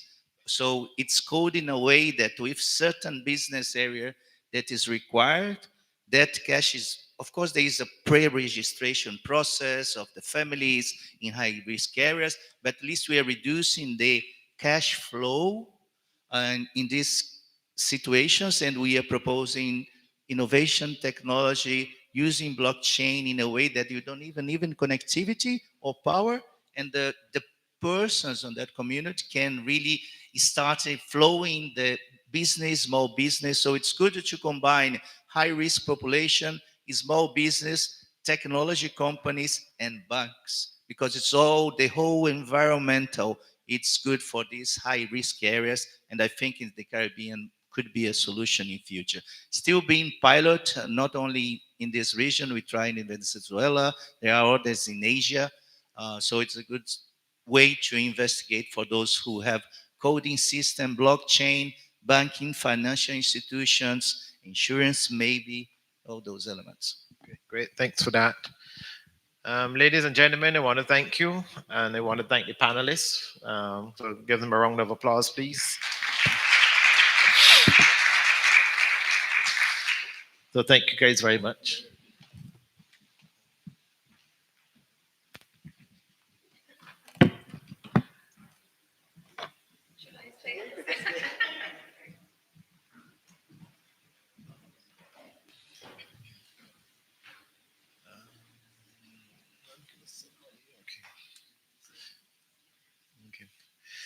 Okay, so as I mentioned before the start of session 2, is that we will go right into session 3 now, which deals with innovations in disaster recovery. So this is the last and final session for the day. Was to be moderated by Simon Allen, who is not here. Simon, sorry, my mistake, sorry.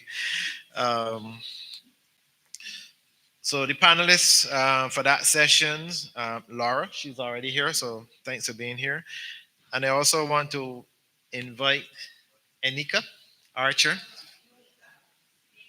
Nika, oh, geez. Sorry, I'm getting my names wrong right after lunch. I haven't had lunch yet. To join us on the stage.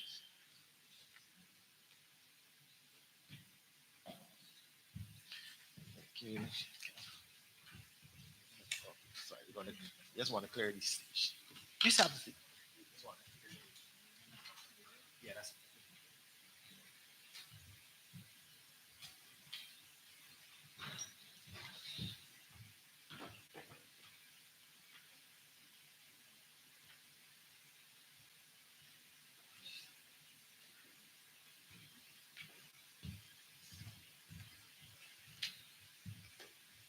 Thank you very much for joining us today.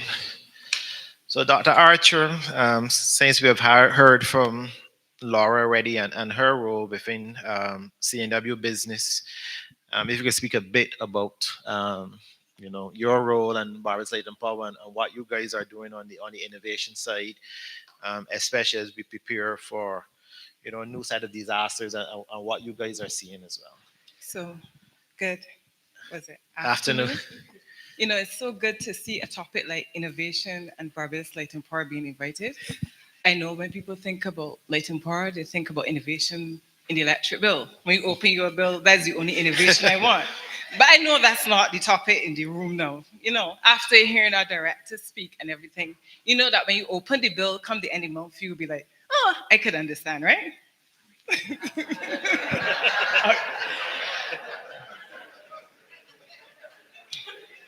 I guess not. And also, our minister spoke about, during the hurricane, people calling angry, mad, etc. People think like in power we have a switch.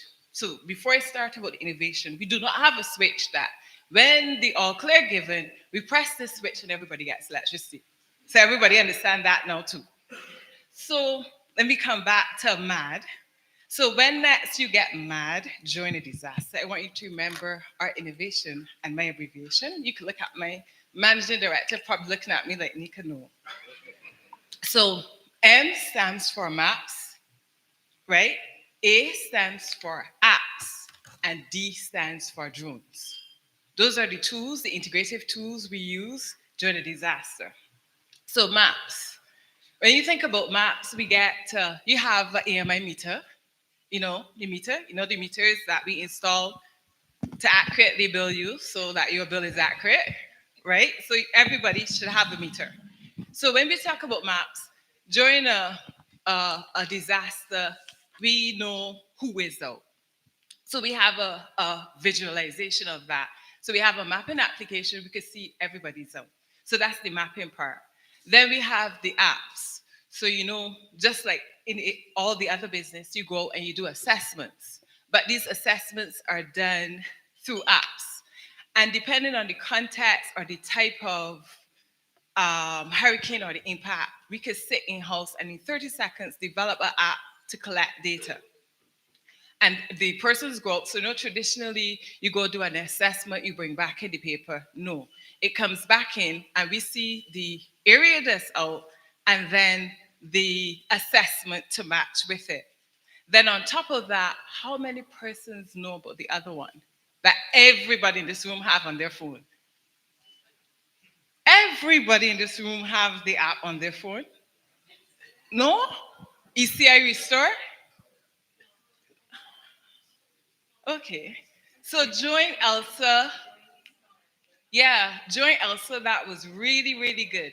Because of the impact of Elsa, it's not, we were not able to go and assess. We have 130 assessors in Barbados. Everybody got a cell phone. So in that case, we were able to we have an app. When you download it, which y'all will do before we leave, when you download the app, you could send pictures, see the level of assessment, and we did that from the experience with Maria. When we went into Dominica, you had persons mad, as usual, about it taking so long. And it was a situation, it was a real sad situation. You had some employees couldn't get in.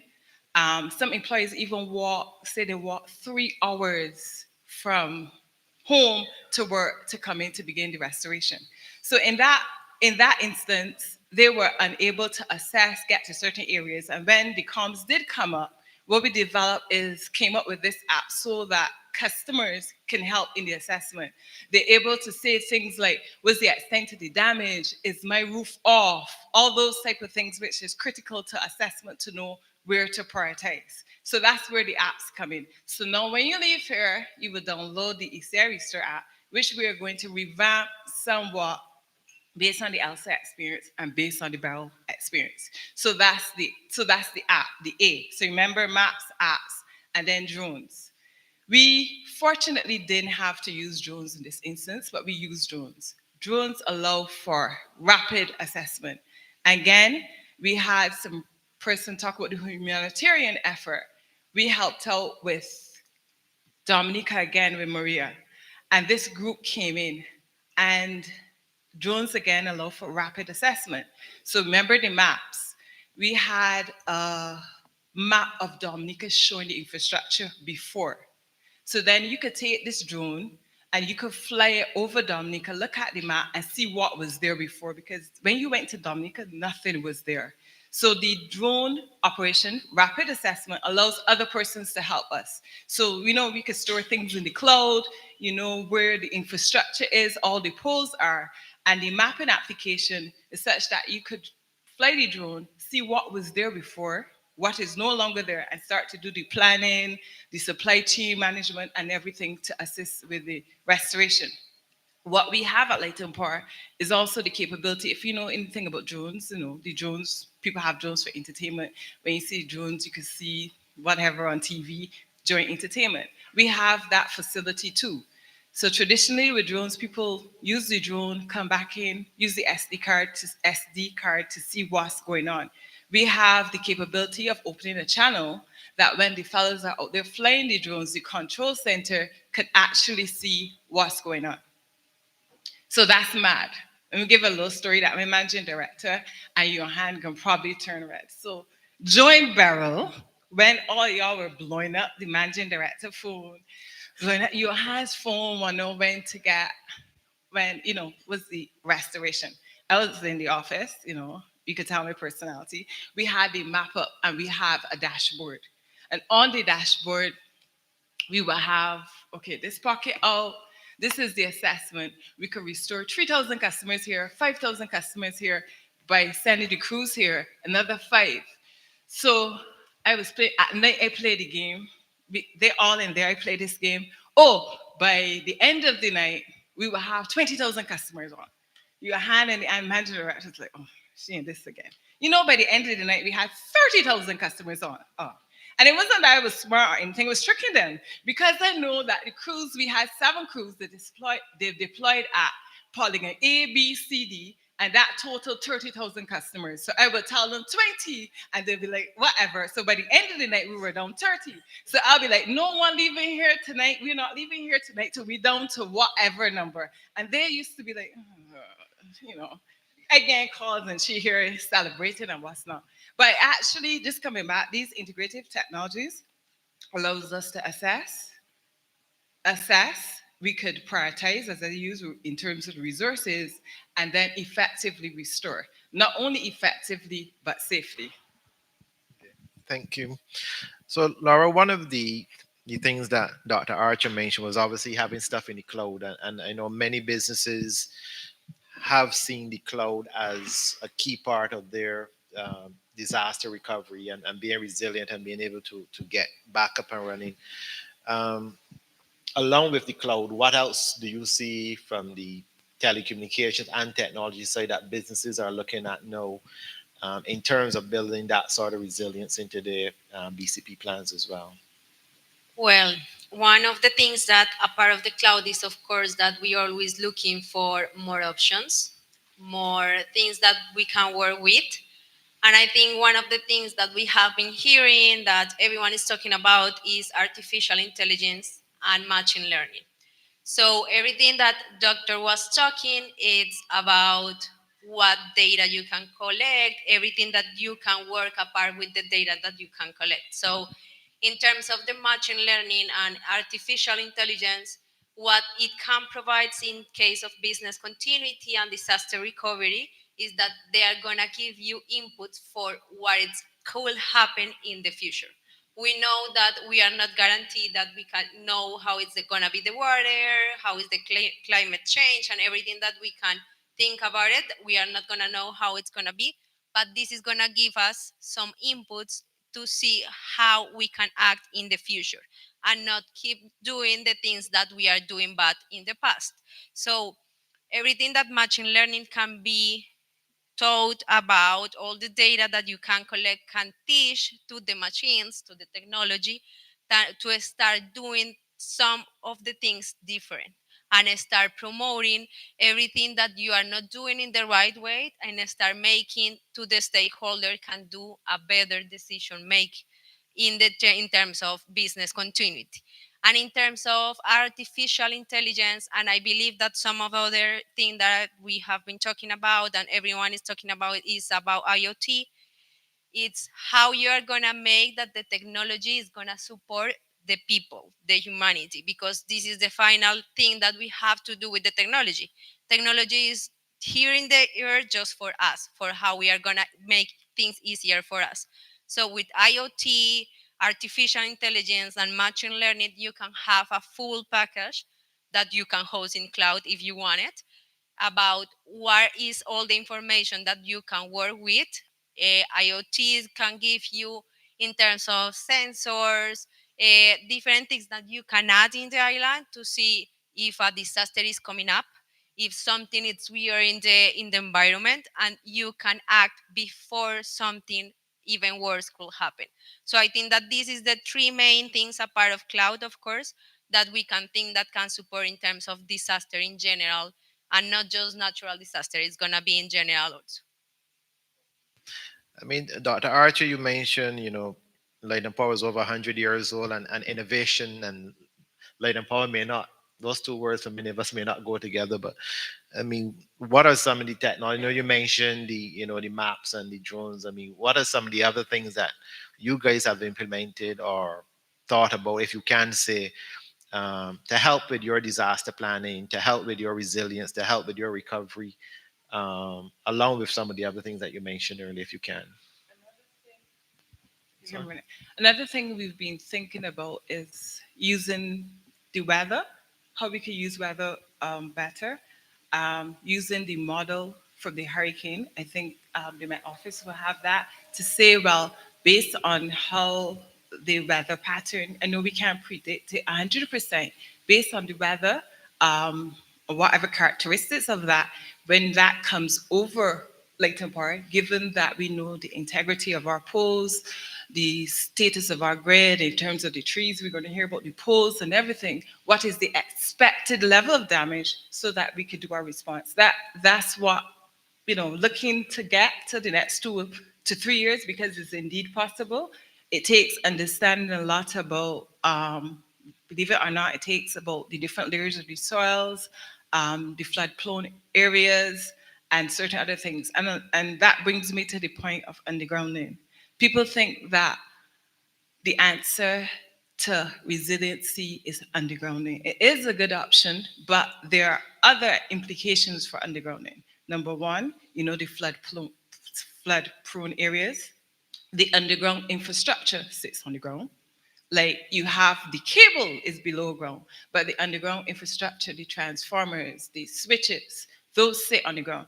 And as Johan spoke about the supply chain for that type of equipment, the lead time is a lot longer than things like a pole. So I just wanted to mention, because sometimes people automatically think that if we underground all of Barbados, that it is the only solution. Okay, thank you. Any questions from the audience? Any member of the audience have a question for the panelists? Go ahead with. We have two questions. And I think the two companies dealing with the most challenges aspects on the early days of the response are the communication and power. One of the main difficulties we face when we are operating, providing solutions, is to restore communication and also collect the data from the affected areas. On your experience, on your investigations, on looking for the future, do you foresee any easy and cheap solutions for the communities that can be used either to restore their capability to have light or power, but integrate on communication, like something on cell phone work with, while there is no network, that immediately after any type of connection during a day, we can compile data and, for example, make a map where the population is. Numbers in islands in the Caribbean, for example, we are not affected by Beryl this year, but in some of the islands affected, the numbers on who is there or how many are still there is really something difficult for us. So any idea in innovation on towards that direction to map the population or to restore their capacity to have power immediately after or as fast as possible?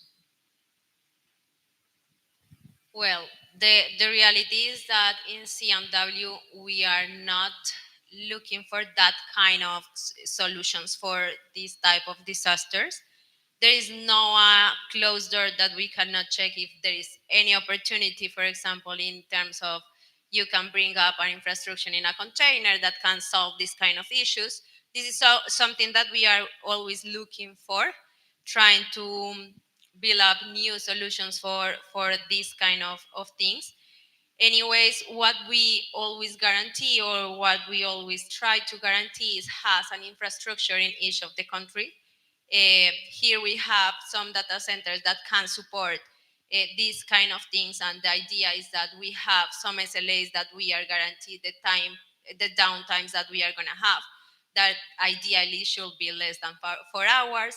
So how we guarantee that the country is still in contact if there is any disaster, natural disaster that take out most of the part of the country or something very worse happen, is that we always guarantee and we always try to guarantee that the communication path is up and running. So for this reason, we think in how we build up the business is that we always have two different paths to communicate outside of the island. This is not going to be just here in Barbados. It's going to happen also in the other island where we have the business. And when one of them is shut down, we are start all the process internally to come up for the communication in the other path. And if nothing of that is working, we also have our mobile network that it's going to support that you're going to have the guarantee that the country is not going to be isolated and that you can communicate between the different countries that are in the region. And we also have the good thing in our company is that we are not just communicated within the Caribbean, we are communicated with the US, we are communicated with Panama, with Colombia, and we are trying all the time to guarantee that the communication is always up and running. So this, of course, is the ideal to you can start checking how you are going to solve and how you are going to make that the things is that your country is not going to be isolated with no support to work on. So I think that, as I said, we are always open to check if maybe in a container we can check a possibility for a main disaster. But the way that we guarantee the communication is that we always have different protocols to guarantee, of course, that everything is communicated. Thank you. Just to add, sorry. Oh, my fault. Sorry. I just wanted to add to the answer there. I think your question was around what visibility we have of people across the country or across the island. Yeah. So from two perspectives. First of all, in terms of our terrestrial network, so our fiber networks, well, in Barbados it's primarily fiber. We do have mapping systems of all the homes that we've passed and where we're delivering services to. So we understand across the country where those homes are, how many people are well receiving services from us in those areas. So from the terrestrial standpoint, we do know that.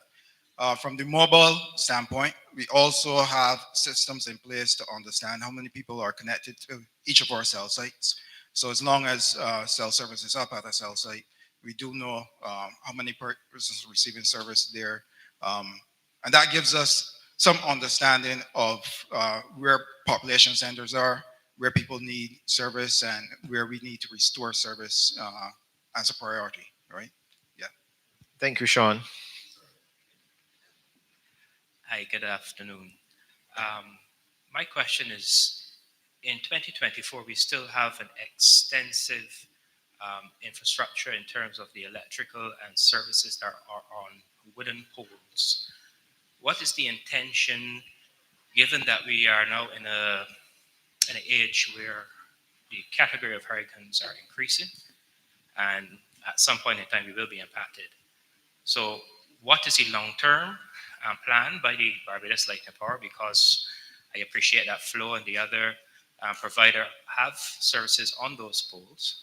So what is the long-term plan as it pertains to that type of infrastructure in terms of the vulnerability that we find ourselves in, given the increase in the type of hurricanes that will be coming this way? Okay, I could take that one. That's actually asset management one.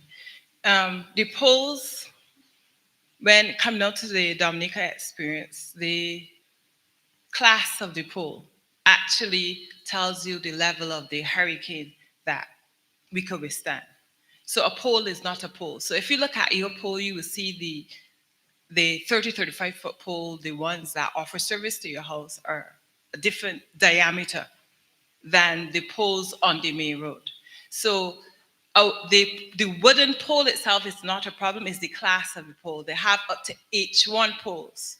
And when we talk about category 5, I could plainly say that most poles will make it, right? But the diameter of the pole gives you the ability to withstand. So right now, based on, we can withstand about a Cat 3 with the diameter of our poles. The ability to withstand also depends on the loading on the poles. Previously, before we had Flow having copper, now with the shift to fiber is lighter. So that means that we can withstand a greater category with that diameter pole. So to answer your question, there are poles in the industry, a pole is not the problem. There are poles in the industry up to H1 that can withstand higher category hurricanes, but certain categories, there's no pole in the world that can withstand it. So hopefully that answers your question. We now move to, we were previously class 4, we now move to the class 3 pole. I think his question may be around, and I know Roger want to answer this one. If Light and Power moved to concrete poles like what you see in the US, and is that a better solution than wooden poles? would a concrete pole sustain a category 5 versus a wooden pole? No, because it depends again. You see, the wood is not the wood versus the concrete, is the strength of the pole. So the wood pole, you will have a H1 wood pole that can sustain whatever category. The concrete pole will be based on the same science as the wood pole in terms of the strength of it, if that answers the question. But the uptake of the concrete pole, one of the challenges we have with the concrete pole is the vehicular accidents. You know, the impact, imagine the impact of a vehicle on concrete. So that's one of the challenges of moving towards concrete that we're looking at. Basically, I just want to be sure because I understand what you're saying. Mm-hmm. But the reality is the reality that we are facing higher category hurricanes. And I think for all the businesses in here, we do understand that critical services have been put underground. Long term, what is Light and Power's plan? Because in successive years, you've reduced your crew sizes. So that means you have to bring crews in from other countries to supplement what you have here to get those poles or services back in place if we are significantly impacted here in Barbados.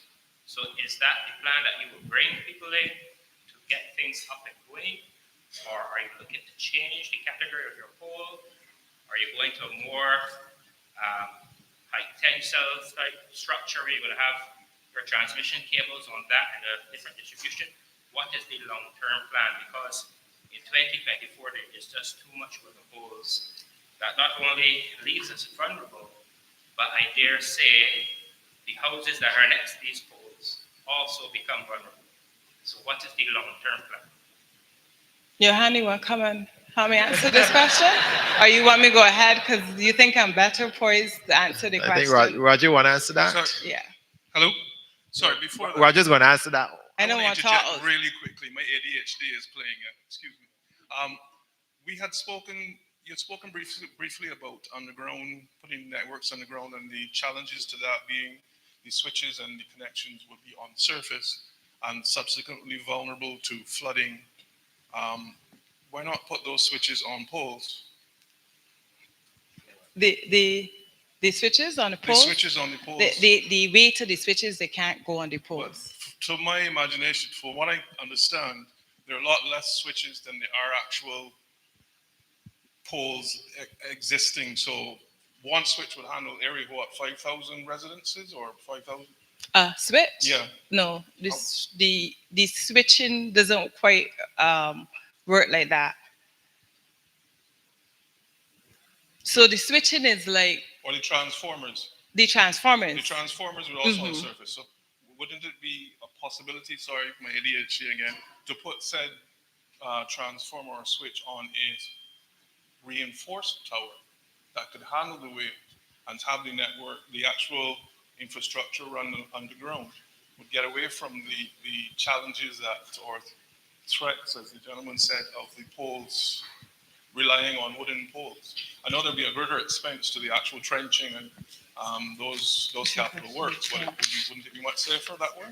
Sorry. Roger, you want to come before I answer? Because we're getting into transformers, underground transformers on poles. Both, thank you for the questions. Both of them are related. In terms of plans, so some were mentioned by our Director of Operations earlier. Over the last, I would say, decade, quite a large number of changes have been made to the network to improve on resilience. The undergrounding is a big one. So 60% or just over 60% of the transmission network is currently underground. And that has happened deliberately over the last few years to increase the resilience. The going underground is not a simple matter for a number of reasons. And Nika mentioned a few, but a big one is cost. And similarly for poles and the types of poles used. So there's a business assessment that you need to do, and you need to look at the impact on rates and electricity rates. So undergrounding is typically at least 6 times the cost of overhead. And so you want to target that for very critical infrastructure. If you did it right across the board, like 100% of distribution, it would drive electricity prices through the roof. And that's why very few utilities in the Caribbean have done that, and islands in particular rarely do that. And even in North America, you see the big steel pylons and structures, and their substations are all outdoors. There's nobody really with indoors. So there's a balance that you have to strike, and so it's really about prioritizing. And that's what we've done over the years. We put all of the substation indoors over time. We spent some time doing that. The last, there are 18 substations, and as the Director of Operations indicated, there's one that's halfway in, will be completed within the next few months. So all the substations indoors, a good proportion of the transmission, which is the backbone of the network, underground. Dr. Archer was saying, what we've done is increase the class of the poles. And so as we change poles out going forward, we're going with higher class poles that can withstand stronger storms. So I think you mentioned category 3 and category 4. Yeah, the question was about concrete versus wood. We've looked at concrete. The challenge with concrete is, again, similar to undergrounding, the cost and the impact that it will have on prices. So it is a trade-off. As things get more intense, you have to trade, the business interruption costs, you have to factor in versus having that infrastructure in place. But wooden poles are actually very resilient once you use the right class of pole for the application. And so what our plans are at the moment is to continue building on the resilience, increasing that. We've adopted an increased class of pole that we're implementing. The construction standards was mentioned earlier. When there's an event, what you tend to find is that the wires get torn off of the pole because we use a construction standard called binding wire. That's a little bit different. Everyone doesn't do that, but what it means is basically how the wires are fastened to the poles and the insulators of the poles are in such a way that if galvanized or a tree branch or a tree fell on the wires, it would rip the wire off of the pole as opposed to tearing the pole down or the wire dragging the pole down. So that's a construction method that we put in place. So those are a few of the measures. Another key part of resilience would be the technology that we implement. So the smart metering, the smart grid, the communications that are in place that allow you to have the intelligence to know where the damage is and focus your efforts in those places. Having better weather prediction systems so that you know for a storm of a certain category with certain characteristics and layering that on the network that we have a very good sense of what the damage is likely to be and how to target our trucks. We work with Caribbean, it was mentioned earlier, and I think you mentioned it just now as well. We have an arrangement with the utilities in the region through Caribbean, a regional association, where we cooperate. So you would have seen recently with Beryl, the damage that it did in the region, we would have sent crews out to assist our neighbors, and similarly, they would come in to help us if there's an event going forward that we need assistance for. So those are some of the things. Yes, we can. The question in relation to put in transformers. So we have transformers on poles now. There's some in the air and there's some on the ground. You can put switches in the air as well. That is an option if you're undergrounding to put some infrastructure in the air as well. The key really is to look at the overall picture and understand the cost and the trade-off that you're targeted to make sure you balance the electricity rates against the resilience that you're trying to create. You can create a 100% resilient system, but the more you spend in resilience and reliability, the more expensive the system becomes. And typically when you're planning, you have those two curves where you get diminishing returns and where the cost is very optimized. So it's that type of thinking that goes into planning the optimum design. So I think the common misconception is that around wood poles, that persons figure that because it's a wood pole that is going to fall. Yeah, we've looked at concrete poles a couple times in the past, and it just from a cost-benefit analysis, it hasn't cut it basically. And there are other factors as well in terms of accessibility, moving poles in the infrastructure, so the trucks and the contractors that you have to retool basically to handle a concrete pole given the weight and so on that's involved. So the direction that we've gone is basically managing in various ways, choosing the appropriate poles, undergrounding where appropriate, indoring where appropriate, choosing designs that mitigate, and having procedures and response plans in place that allow us to respond quickly. Okay. All right. Thank you, Roger, for that. Okay. Any other questions from the audience for the panelists? If not, I want to thank Dr. Archer and Laura for being here and for being part of the panel.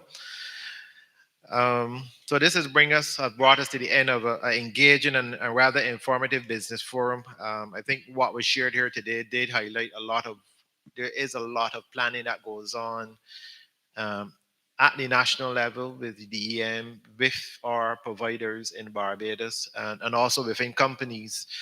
I think what is critical is the educational aspect, and we need to educate a lot more of the public in terms of the importance of their personal planning and BCP planning in their household. So thank you all for that. As I wrap up, I just want to obviously thank the sponsors, title sponsor, C&W Business, gold sponsor, Sagicor General, and our bronze sponsors, Barbados Light and Power, and the General Insurance Association of Barbados. I just want to remind you of 3 upcoming seminars. So we have the BCCI ASCCA seminar on October 24th, the BCCI Digital Conference, Barbados at the Digital Crossroads, November 21st and 22nd. And finally, the BCCI Green and Renewable Energy Expo, Getting It Right for 2030. This should be February 5th, 2025. Okay, so we are getting ahead of okay. So, ladies and gentlemen, thank you so much. And it's my pleasure now to invite Ms. Kim Haynes, Enterprise Sales Manager for C&W Business, to deliver the vote of thanks. Thank you.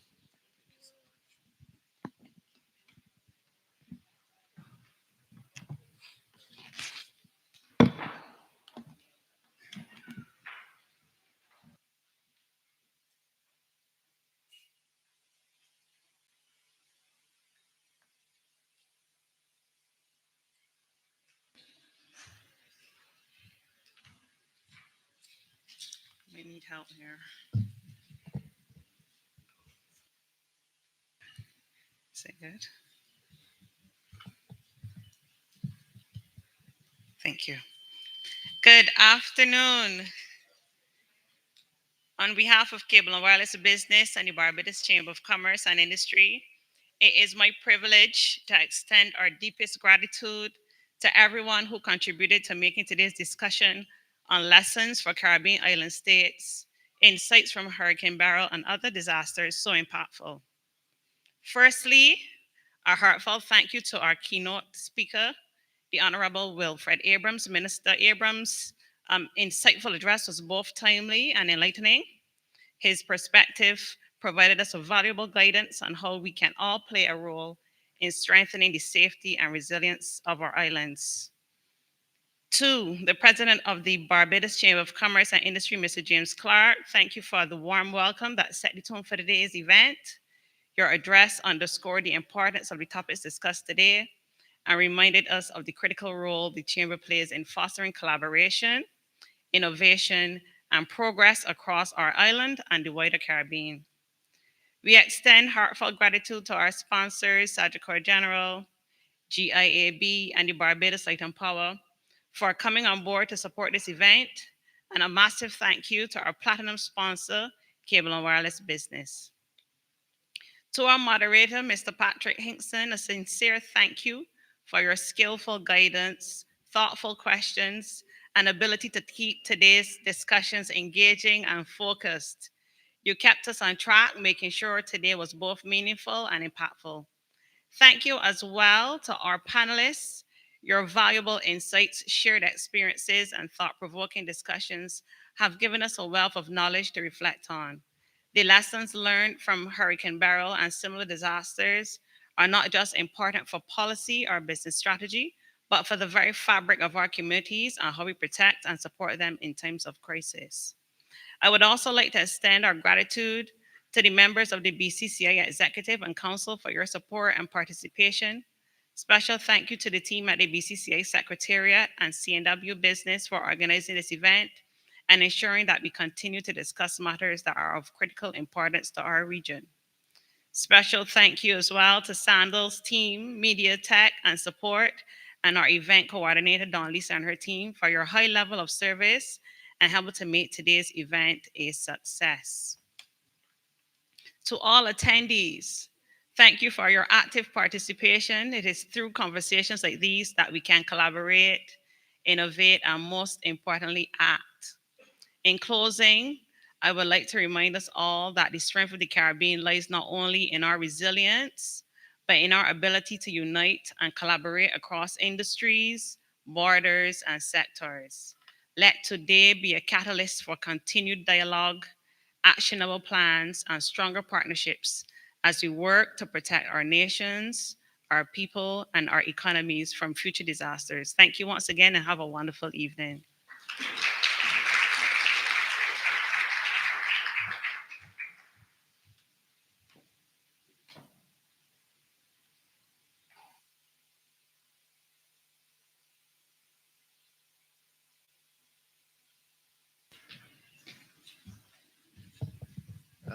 I think Kim missed the most important part.